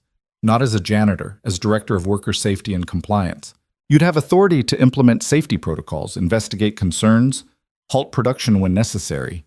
You'd report directly to me and to the board. You'd be paid appropriately for your expertise and experience. Ethan stared at her, shocked. Claire, you have a mechanical engineering degree. You have first-hand experience with what happens when safety is ignored. You've spent 3 years studying this company from the inside out. You're exactly who should be leading safety reform. Claire's voice was firm. And more than that, you deserve to have your skills recognized, to be seen for who you are, not just what job you were forced to take. What if I say no? What if I don't want anything to do with your company ever again? Then I'll respect that. I'll make sure you and Lily are taken care of through the restitution fund. I'll support whatever path you choose. Claire met his eyes. But I'm hoping you'll say yes, because I think Anna would want you to. I think she'd want her death to result in changes that protect other families. And I don't think anyone else could honor her memory the way you could. Ethan's eyes filled with tears. You're asking me to work for the company that killed my wife.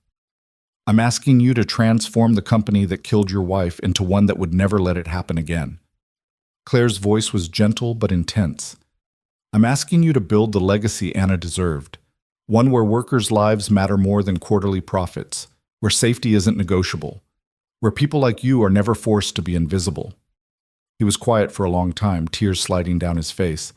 Finally he spoke, his voice rough with emotion. Let me think about it. Let me talk to Lily. This isn't just my decision anymore. Of course. Take whatever time you need. The door opened and Dr. Chen entered, followed by a nurse pushing a wheelchair.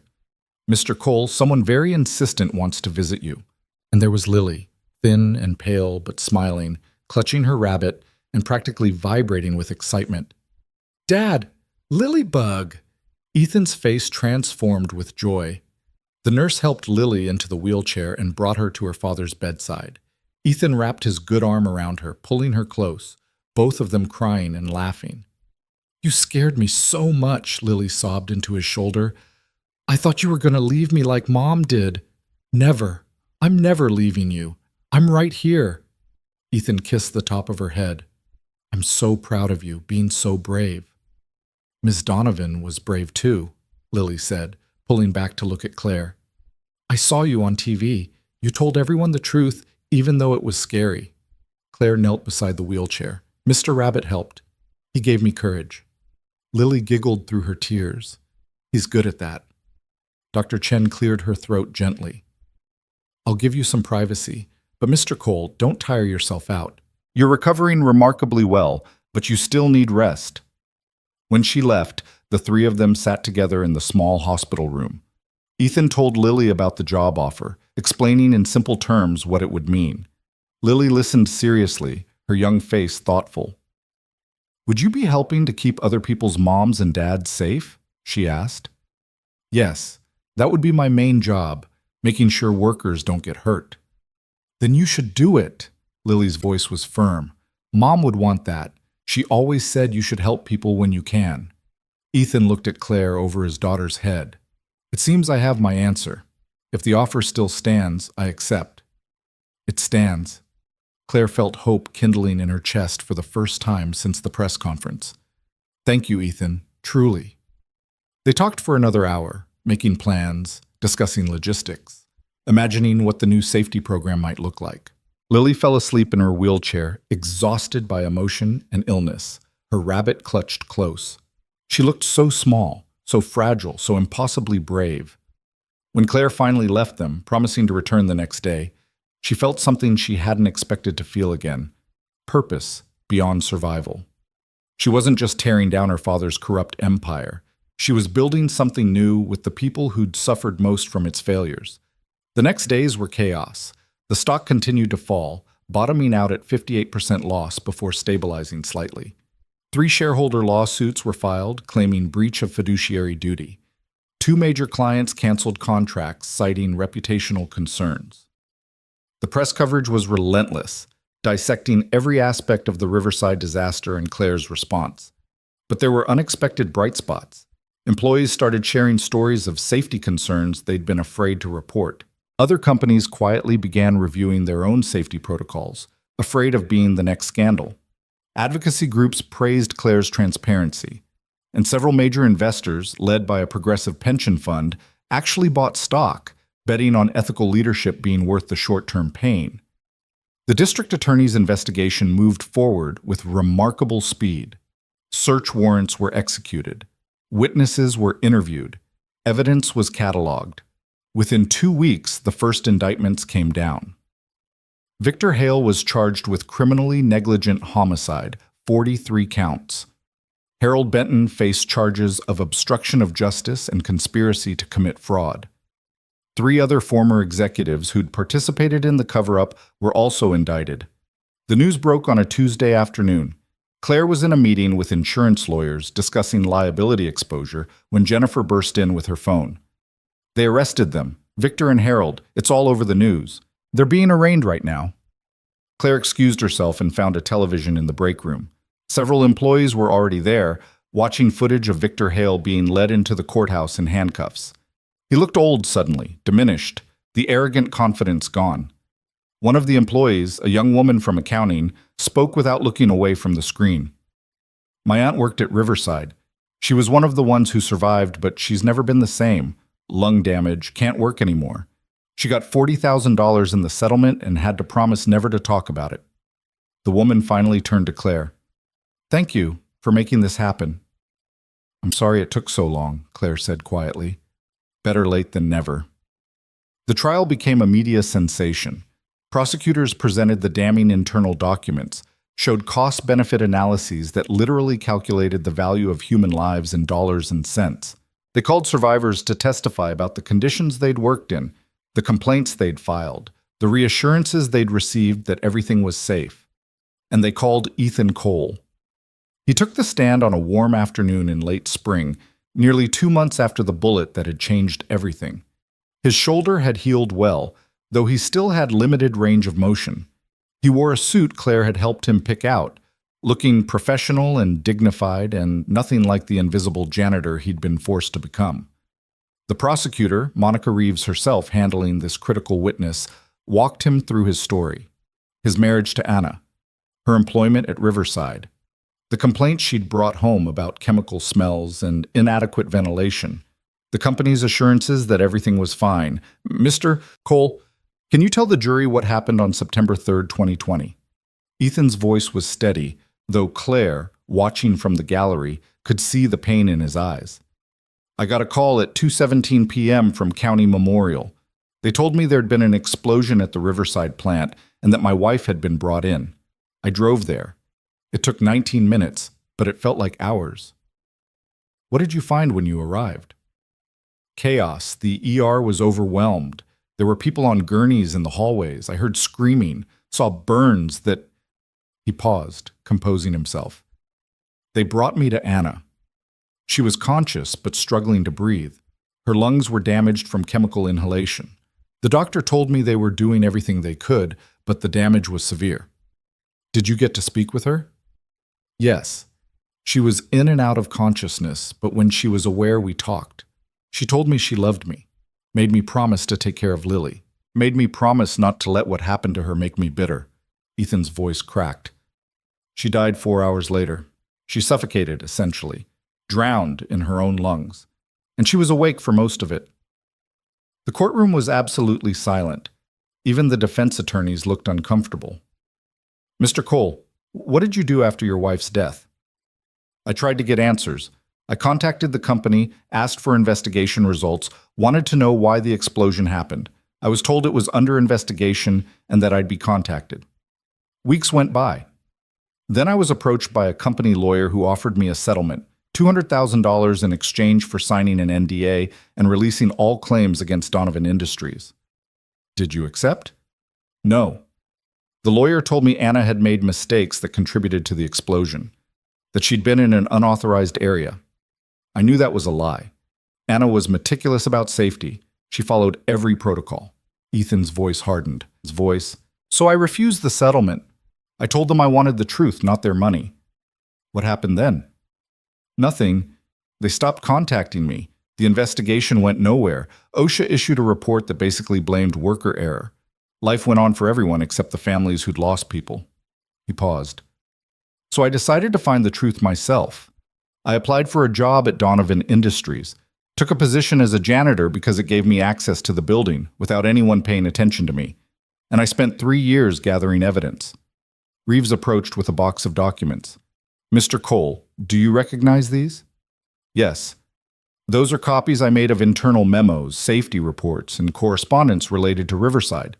I found them in the archives over the course of 2.5 years. I photographed them, documented their location, and built a timeline of what really happened. Why didn't you bring this to authorities sooner? Because I didn't have everything. I knew if I went public before I had irrefutable proof, it would be my word against a corporation. They'd bury me. Ethan looked directly at the jury. And because part of me was still deciding what to do with the information. Some days I wanted justice. Other days I just wanted revenge. What changed? Claire Donovan became CEO. I watched her for several months. She was different from her father. Tougher in some ways, but also more human. She actually saw the employees as people. And when the shooting happened, when I had to make a split-second decision about whether to save her or let her die, I chose to save her because I believed she could be better than what came before. I believed she deserved the chance to make things right. The defense attorney's cross-examination was brutal.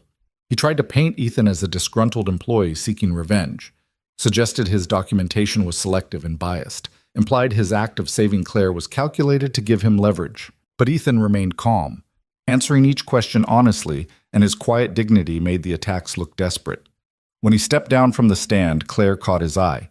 He gave her a small nod, and she nodded back, a silent acknowledgement of battles fought and survived. The trial lasted 6 weeks. The jury deliberated for 3 days. When the verdict came back, Victor Hale was convicted on all 43 counts of criminally negligent homicide. Harold Benton was convicted of obstruction and conspiracy. The other executives received mixed verdicts, but all faced prison time. Victor was sentenced to 25 years. Harold got 15. Together, they'd be old men if they ever saw freedom again. Claire attended the sentencing hearing, sitting in the gallery surrounded by Riverside families. When the judge read the sentences, some people wept. Others sat in stunned silence. One woman, Maria Torres's mother, whispered, "Finally, finally someone paid." Outside the courthouse, reporters swarmed. Claire gave a brief statement, flanked by Patricia Wong and Harvey Steinberg. Justice has been served for the Riverside victims. These convictions don't bring back the 43 people who died, but they affirm that no one is above the law. The corporations and their leaders can be held accountable when they prioritize profit over human lives. Claire's voice was firm. Donovan Industries will continue implementing reforms to ensure this never happens again. We will honor the memory of those we lost by being better than we were. A reporter shouted, "Ms. Donovan, your company's stock is still down significantly. Some analysts say you'll never fully recover. Do you regret your decision to expose these crimes?" Claire smiled, and it was genuine. "Not for a second.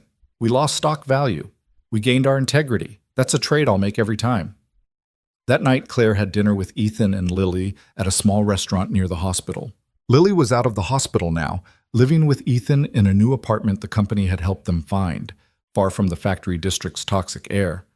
Her breathing had improved dramatically. She'd gained weight. She laughed freely, no longer carrying quite so much worry on her small shoulders. "Dad starts his new job next week," Lily announced proudly, twirling pasta on her fork. "He gets an office and everything." "A real office," Ethan confirmed, grinning, "with a door and windows and a nameplate. I barely know what to do with myself." "You'll figure it out," Claire said warmly. "You've already been revolutionizing our safety protocols, and you haven't even officially started." It was true. Ethan had spent his recovery time designing comprehensive safety systems, interviewing workers across all Donovan facilities, building relationships with unions and advocacy groups. His first official act as director of worker safety had been to shut down production at a chemical plant in Ohio when workers reported concerning fumes. The shutdown cost the company money, but found serious problems that could have resulted in another disaster. The old board would have fought him. The new board supported him unanimously. "I still can't believe this is real sometimes," Ethan admitted. 6 months ago, I was a janitor nobody saw. Now I'm dining with the CEO, and my daughter has doctors who actually care if she gets better." "You were always worth seeing," Claire said quietly. "I just wasn't looking. None of us were. That's changing." Lily tugged on Claire's sleeve.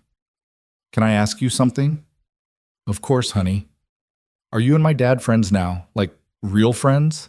Claire and Ethan exchanged glances, both smiling. "Yes," Claire said. "We're real friends." "Good." Lily nodded, satisfied. "Mom always said the best friends are the ones who make you braver. Dad says you make him brave enough to try again, and he makes you brave enough to tell the truth, so you're best friends." Out of the mouths of babes, Claire thought, feeling her eyes sting with tears. This child had lost so much, had survived so much, and still understood human connection better than most adults. "Your mom was very wise," Claire told her. "And so are you." They finished dinner talking about ordinary things, like Lily's upcoming return to school, Ethan's physical therapy appointments, Claire's ongoing battles with shareholders who still wanted her removed. It felt normal, comfortable, like family dinners should feel. When they parted ways, Ethan lingered while Lily climbed into the car. "Thank you," he said simply, "for everything, for telling the truth, for giving me a chance to honor Anna's memory, for seeing us. Thank you for saving my life, and not just from the bullet, from becoming someone I couldn't live with." They hugged, careful of his healing shoulder, two people who'd found redemption in each other's courage. As Claire drove home through the city lights, she thought about her father, about the empire he'd built and the methods he'd used, about legacy and what it really meant. Richard Donovan had wanted to be remembered as a titan of industry, a man who built something lasting. Instead, he'd be remembered as a cautionary tale, a man who'd lost his moral compass in pursuit of profit. But Claire was building something different now, something built on transparency and accountability and the revolutionary idea that companies should value people over profits. It was harder, It cost more. It would never make her as rich as her father's methods would have. But when she looked in the mirror, she saw someone she could respect. Someone Ethan Cole thought was worth saving. Someone Lily Cole called brave. And that, Claire Donovan decided, was the only legacy worth having. The kind built on truth, forged in fire, and strong enough to carry the weight of 43 souls finally able to rest. The seasons changed, and with them, so did Donovan Industries. Spring became summer, summer faded into autumn, and by the time winter touched the city with frost, the company looked nothing like the empire Richard Donovan had built. It looked better. It looked honest. Claire stood in the lobby of the newly renovated headquarters on a December morning, watching employees stream in for the day. She'd made it a habit to spend time here in the mornings, visible and present, learning names and faces, remembering that corporations were just collections of people trying to make their way in the world. The marble floors still gleamed, but now there were photographs on the walls, pictures of actual employees at work, their faces and stories honored rather than hidden. One wall had become a memorial. 43 names etched in bronze, each one representing a life lost at Riverside. Beneath the names, a simple inscription that Ethan had written, "They came to work trusting we would keep them safe. We failed them. We will never forget." Employees touched the memorial as they passed, a ritual of remembrance that had developed organically. It was beautiful and heartbreaking in equal measure. "Ms. Donovan?" Jennifer approached with her tablet and the careful expression that meant challenging news was coming. "The quarterly earnings report is ready. Harvey wants to go over it with you before the board meeting this afternoon." "How bad?" "We're profitable again. Barely. But it's the first quarter in the black since the press conference." Jennifer allowed herself a small smile. "The restructuring is working. Slowly, but it's working." Claire felt relief wash through her. The months after the convictions had been brutal. More clients had left. 2 attempted hostile takeovers had been barely fought off. There were days when bankruptcy felt inevitable, when Claire wondered if choosing truth had been the same as choosing destruction. But they'd survived. Leaner, humbler, but surviving.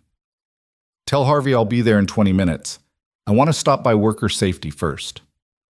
She took the elevator to the 5th floor where Ethan's department now occupied what used to be executive overflow offices.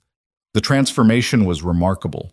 Where there had once been mahogany and leather, there were now workstations where safety engineers reviewed protocols and analyzed incident reports. A large board displayed real-time safety metrics from every Donovan facility, complete transparency replacing the old culture of hiding problems.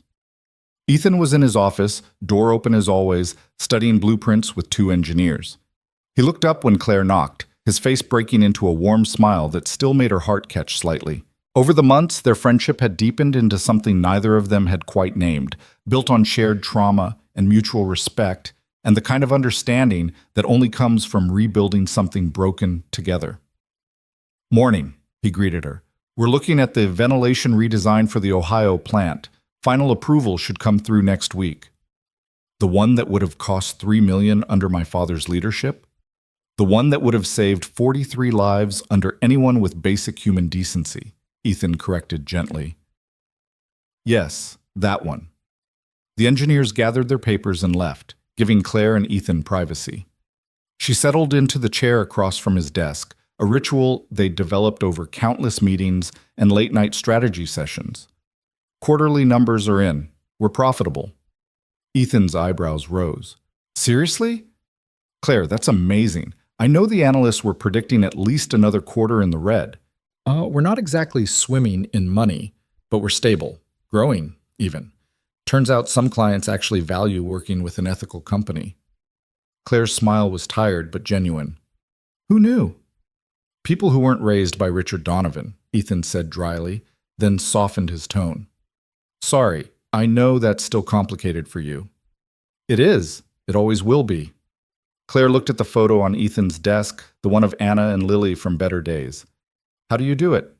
How do you forgive what can't be forgiven?" "I don't forgive it. I accept it. There's a difference." Ethan leaned back in his chair. "Your father made terrible choices. Those choices killed my wife, but you're not your father, and you're spending every day proving that corporations can choose differently. That has to count for something." "Does it count enough?" For you, I mean. Does working here, walking these halls where the decisions were made that killed Anna, does it ever feel like betrayal? Ethan was quiet for a moment, considering. Sometimes, late at night, when I'm here alone reviewing safety reports, I think about how Anna would have loved this job, how she would have been brilliant at it, and I wonder if I'm trying to do her work because I can't accept that she's gone. He met Claire's eyes. But then I think about the lives we're saving, the disasters we're preventing, and I know Anna would want this. She'd want her death to mean something beyond tragedy. It does mean something. You've transformed this company's entire safety culture in less than a year. Every facility reports that workers feel empowered to raise concerns now. Incident reports are up 300% because people aren't afraid anymore. That's Anna's legacy as much as yours. It's our legacy, Ethan corrected. Yours, mine, Anna's, even your father's in a twisted way. We're all part of this story. Claire's phone buzzed, a text from Lily, who is now a regular correspondent. Dad's birthday surprise is ready. Don't forget cake. Lily. She showed Ethan the text, grinning. Your daughter is very bossy about party planning. She gets it from her mother. Anna could organize anything. Ethan shook his head fondly. I still can't believe you all planned a surprise party. I'm the worst at surprises. Which is why we didn't tell you. Be at Luigi's at 6. Act shocked. Lily has been practicing her surprise yell for 3 days. The birthday party that evening was exactly what Ethan needed without knowing he needed it. Luigi's, a family-owned Italian restaurant that had been struggling until Donovan Industries moved its corporate events there, was transformed with decorations that Lily had clearly supervised. Balloons in every color, a banner that said "Best Dad Ever" in Lily's careful handwriting, and a cake shaped like a hard hat because Lily thought it was funny. The guest list was small but meaningful. Claire and Patricia Wong from the board, Harvey Steinberg and his wife, Dr. Chen from the hospital, Marcus, the security guard who'd been the first person to see Ethan every morning for 3 years, Frank from janitorial services, who'd given Ethan his first job in the building, a handful of engineers from the safety department, and in the place of honor, closest to Ethan, was an empty chair with Anna's photo on it. Lily had insisted. Mom should be here too, even if she can't really be here, she'd explained with the wisdom of a child who'd learned to carry grief without being crushed by it. When Ethan arrived, Lily's surprise was so loud and joyful that half the restaurant turned to look. Ethan's face went through confusion to shock to pure delight in seconds. He scooped Lily up in a hug that made her giggle and squeal. Did you know about this? He demanded of Claire. I might have helped a little. A little? This is elaborate. Your daughter is very persuasive, also slightly terrifying when she's determined. They ate and laughed and told stories. Marcus shared tales of Ethan arriving every morning at exactly 5:47, so punctual you could set your watch by him. Dr. Chen talked about how Ethan had visited every Riverside survivor still receiving treatment at County Memorial, offering support and connection. Frank admitted he'd known Ethan was overqualified for janitorial work, but had given him the job anyway because he'd seen something in his eyes that said this man needed to be in that building for reasons that weren't Frank's business. You knew? Ethan looked stunned. Son, I've been hiring janitors for 30 years. I can spot an engineer pretending to push a mop. But I figured you had your reasons, and as long as you did good work, those reasons were yours. Frank raised his glass. For what it's worth, I'm glad you were there. Glad you saved Ms. Donovan. Glad you're changing this company from the inside. They toasted to that, and to Anna's memory, and to second chances, and to the power of ordinary people doing extraordinary things. When it was time for cake, Lily insisted on making a speech. She stood on her chair, her thin frame stronger now than it had been a year ago, her breathing clear, her eyes bright. My dad is the best person I know, she announced to the restaurant. He works really hard to keep people safe. He makes sure nobody else loses their mom like I did. And he's teaching me that being brave isn't about not being scared. It's about doing the right thing even when you're scared. She looked at her father with pure adoration. Happy birthday, Dad. I love you to the moon and back. There wasn't a dry eye in the room. Ethan pulled Lily into a hug, his shoulders shaking with emotion. Claire turned away to compose herself and found Patricia dabbing at her eyes with a napkin. That child, Patricia whispered, has more wisdom than our entire board combined. She learned it from her parents, both of them. After cake, after presents, after Lily started yawning despite her protests that she wasn't tired, people began to leave. Claire helped Ethan gather Lily's various art projects and party favors, the comfortable domesticity of the task feeling natural rather than strange. "Thank you for this," Ethan said as they loaded things into his car. Lily was already buckled in, fighting sleep with the determination of a child who doesn't want to miss anything. "You didn't have to do all this." "I wanted to. You deserve to be celebrated. Both of you do." Claire hesitated, then added, "You've given me so much this year. A purpose beyond profit, a reason to believe that change is possible. The very least I can do is throw you a birthday party." "Is that really the least you can do? Because I'm pretty sure the least would have been a card." Ethan's tone was teasing, but his eyes were serious. "Claire, you've given me more than you realize. You gave me the chance to honor Anna, to turn my anger into something constructive, to be more than just a widower stuck in grief. You were never just that. I felt like it. For years, that's all I was, Anna's widower, Lily's struggling father, the man broken by tragedy." Ethan looked at his sleeping daughter through the car window. "But you saw me as more than that. You saw me as someone who could lead, could change things, could matter. That's a gift I don't know how to repay. You already repaid it. You took a bullet for me, remember? That was instinct. What you've done is choice.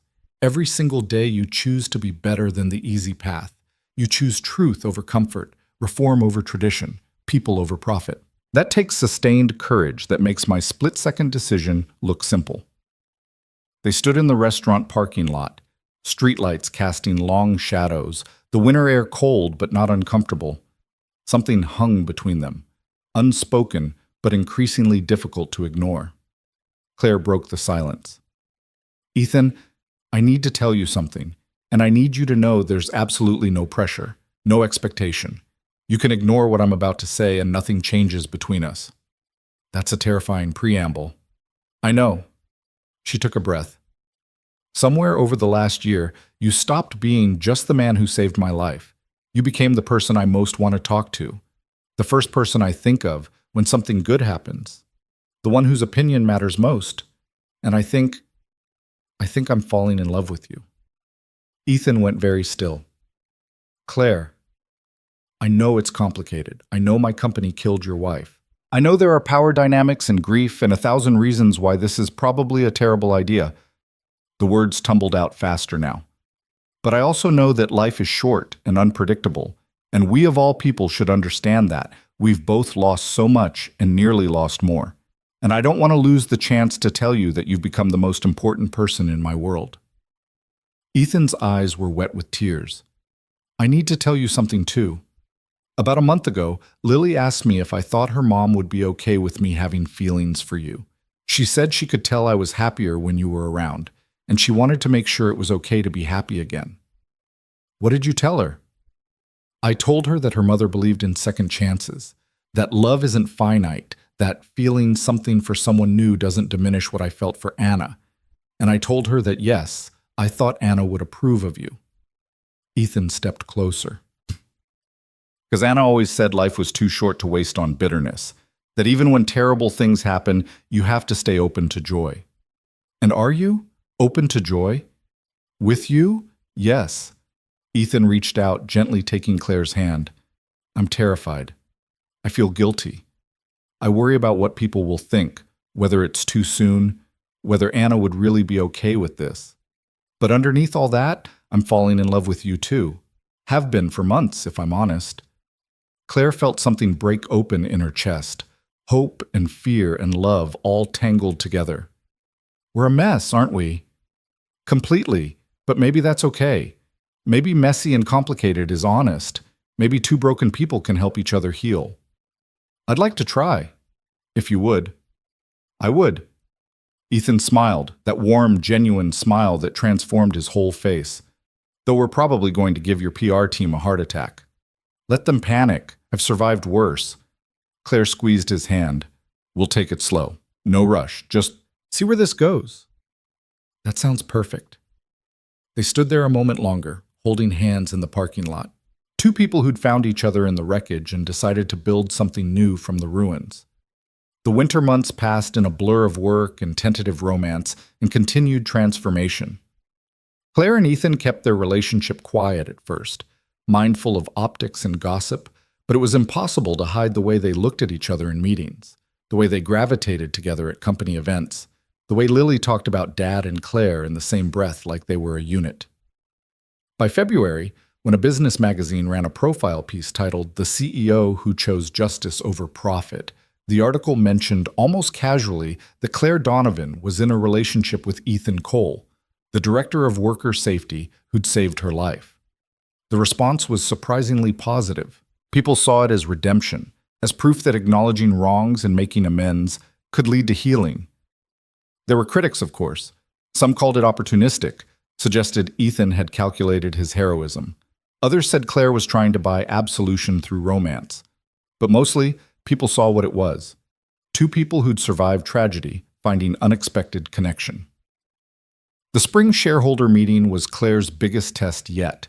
A full year since the press conference, 18 months since the shooting, the shareholders would vote on whether to keep her as CEO or replace her with leadership more focused on traditional profit metrics.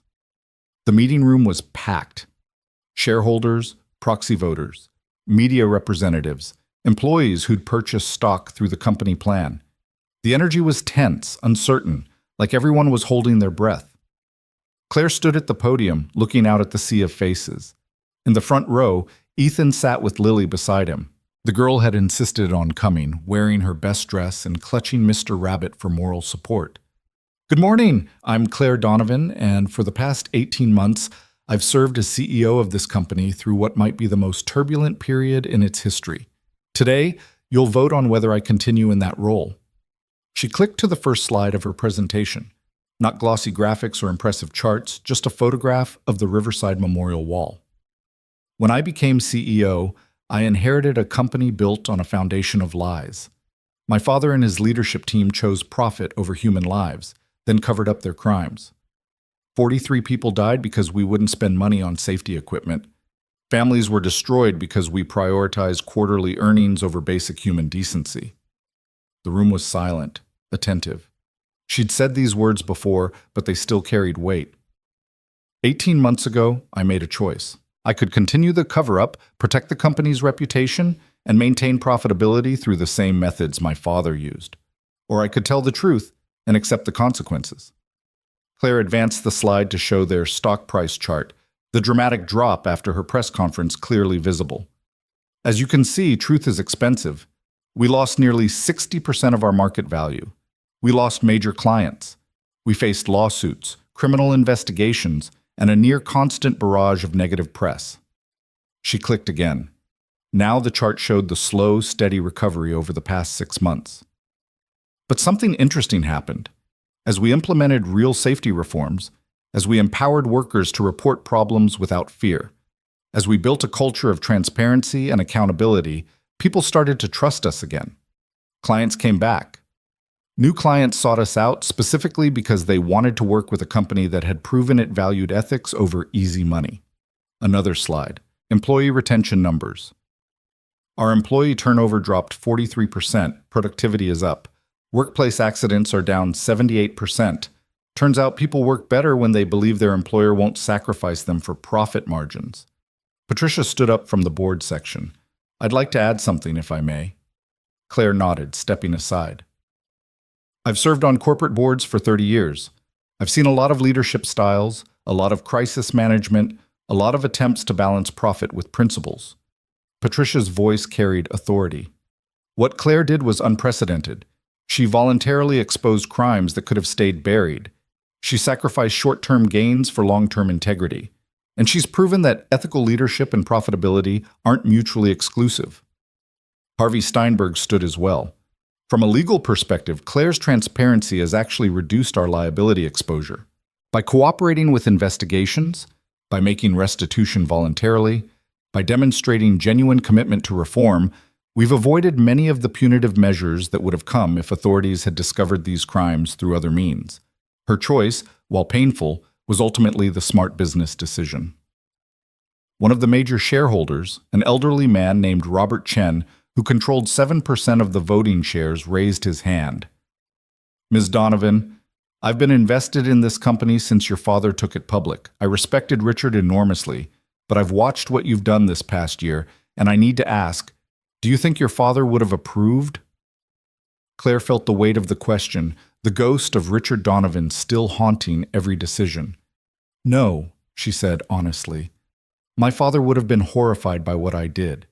He would have seen it as betrayal, as weakness, as destroying everything he built. She paused. But my father also chose to let 43 people die rather than spend money on safety equipment. So I've made peace with disappointing him. Robert Chen nodded slowly. That took courage to say. I appreciate your honesty. He stood, his aged frame still commanding respect.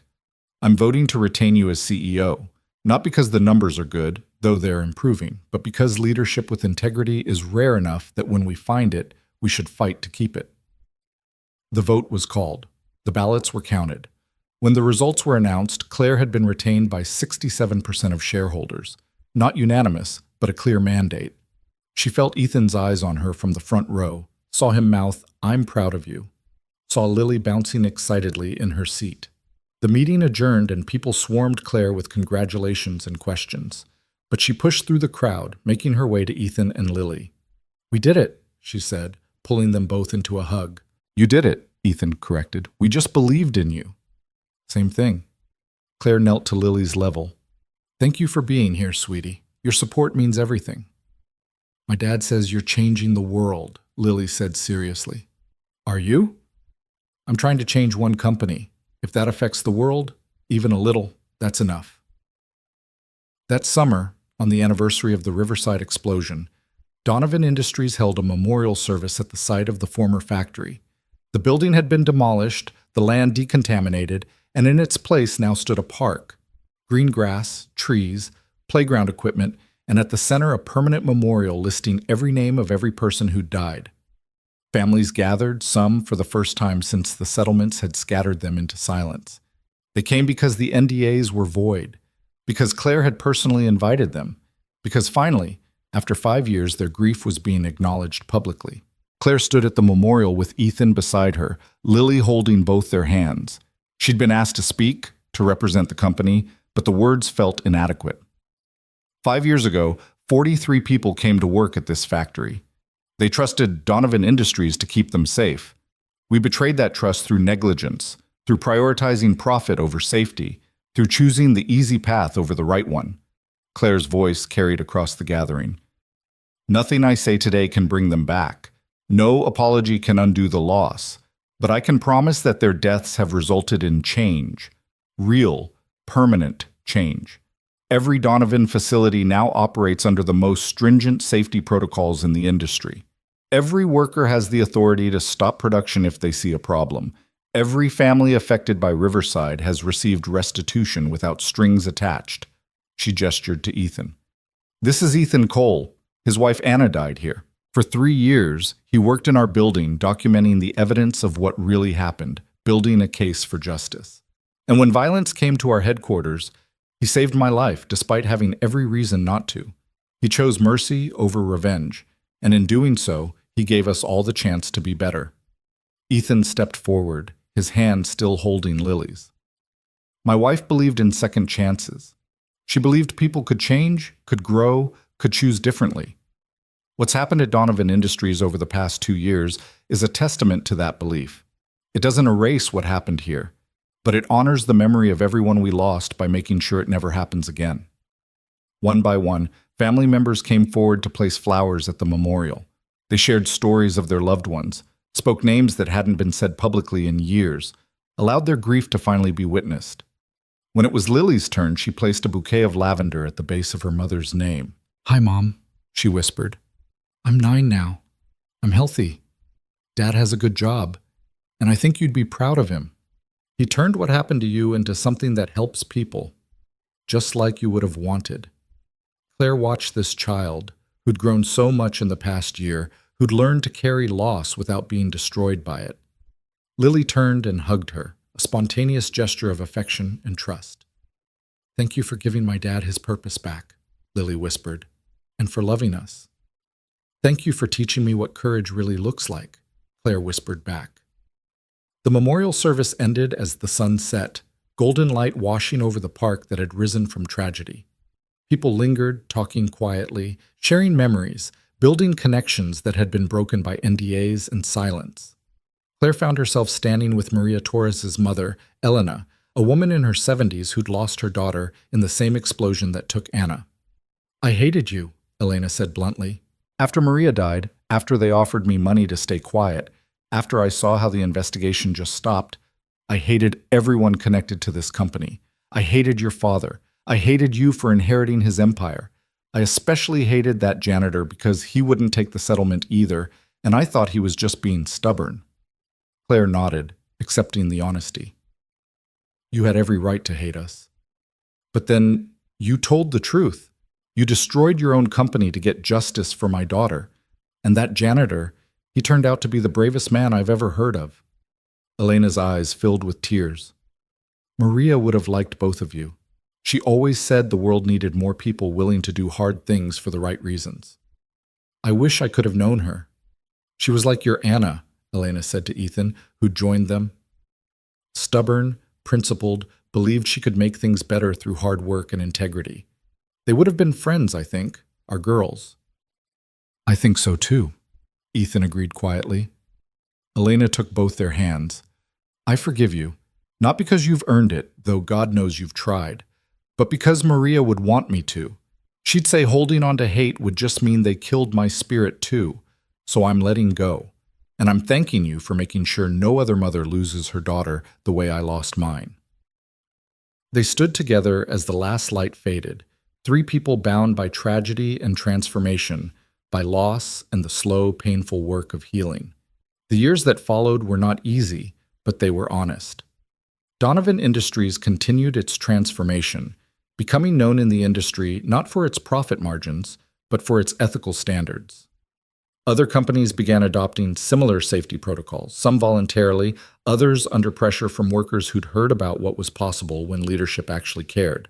Ethan's safety division grew, eventually becoming a consulting arm that helped other corporations implement similar reforms. He traveled frequently, speaking at conferences, training safety officers, sharing the lessons learned from Riverside. And everywhere he went, he carried Anna's photo and told her story, making sure she was remembered not just as a victim, but as someone whose death had sparked genuine change. Lily grew into a remarkable young woman. She started a nonprofit in middle school focused on environmental justice in manufacturing communities. By high school, she was testifying before congressional committees about corporate accountability. She carried her mother's idealism and her father's determination, blended with her own fierce intelligence and compassion. And Claire and Ethan built a life together, slowly and carefully, honoring the past while creating something new. They married on a quiet autumn afternoon 3 years after the shooting, with Lily as maid of honor and a photo of Anna prominently displayed. Because love didn't erase history, it built on it. They bought a house together, far from the factory districts, with a garden where Lily grew vegetables and flowers. They hosted dinners for Riverside families, maintaining connections and community. They worked side by side at Donovan Industries, partners in business and in life, proving every day that choosing justice over profit didn't mean choosing failure over success. On quiet evenings, when Lily was studying in her room and the house was peaceful, Claire and Ethan would sit on their porch and talk about how strange life was, how tragedy could become transformation, how one moment of violence could cascade into years of healing. "Do you ever regret it?" Claire asked one such evening, 5 years after the shooting that had changed everything. "Taking that bullet? Starting this whole cascade?" Ethan considered the question seriously. "I regret that Anna died. I regret that it took her death and 42 others to force change. I regret that Michael Torres felt violence was his only option. But do I regret saving you? Never. Because you took that terrible moment and turned it into something meaningful. You gave Anna's death purpose. That's all I ever wanted. I couldn't have done it without you, without your documentation, your courage, your willingness to work with the company that killed your wife. We did it together. That's the whole point, isn't it? One person can take a bullet, one person can tell the truth. But real change takes community. It takes people choosing to be better, even when it's hard, especially when it's hard." Claire leaned against his shoulder, comfortable in the silence that followed. Through the window, she could see Lily at her desk, bent over homework, growing into someone extraordinary. "She asked me yesterday if I thought Anna would approve of her," Claire said quietly. "Lily. She wanted to know if her mother would be proud of who she's becoming." "What did you tell her?" "I told her that Anna was proud of her before she was born, and that pride only grows. That her mother's love isn't conditional on achievement or perfection. It just is, permanent and unshakable." Claire paused. "Was that okay? I didn't want to overstep." "It was perfect, because it's true." Ethan kissed the top of her head. "You're a good mother to her, not replacing Anna, just adding another layer of love and support. Lily's lucky to have both her mothers, even if one is only here in memory." Inside the house, Lily looked up from her homework and saw them on the porch, silhouetted against the evening sky. She smiled, feeling the warmth of being loved and safe. She picked up the photo of her mother that sat on her desk, the one of Anna laughing, young and alive and full of hope. "Look, Mom," she whispered to the photo. "We're okay. We're more than okay. We're happy, and we're making the world better, just like you wanted. I hope you can see us. I hope you're proud." The photo didn't answer, of course, but Lily felt her mother's presence anyway, woven into every good thing in her life, every kind choice, every moment of courage. Years later, when Lily graduated from college with degrees in environmental engineering and public policy, she gave a speech that went viral. Standing at the podium in her cap and gown, she told the story of her mother's death, her father's heroism, and Claire's transformation of an entire company. "My mother died because a corporation valued profit over her life," Lily said, her voice clear and strong. "But her death, tragic as it was, sparked a revolution. It showed that accountability is possible, that corporations can choose differently, that one person's courage, my father's or Claire Donovan's or my mother's, can ripple outward and change the world." She held up her diploma. "This degree represents years of study and hard work, but more than that, it represents the work my mother never got to finish. She didn't get to see me grow up, didn't get to pursue her dreams, didn't get to change the systems she believed needed changing. So I'm going to do it for her. I'm going to fight for worker safety and environmental justice and corporate accountability. I'm going to make sure her death meant something beyond tragedy." In the audience, Claire and Ethan held hands, both crying, both impossibly proud. This brilliant, fierce young woman was the best of Anna, the best of Ethan, and something uniquely herself.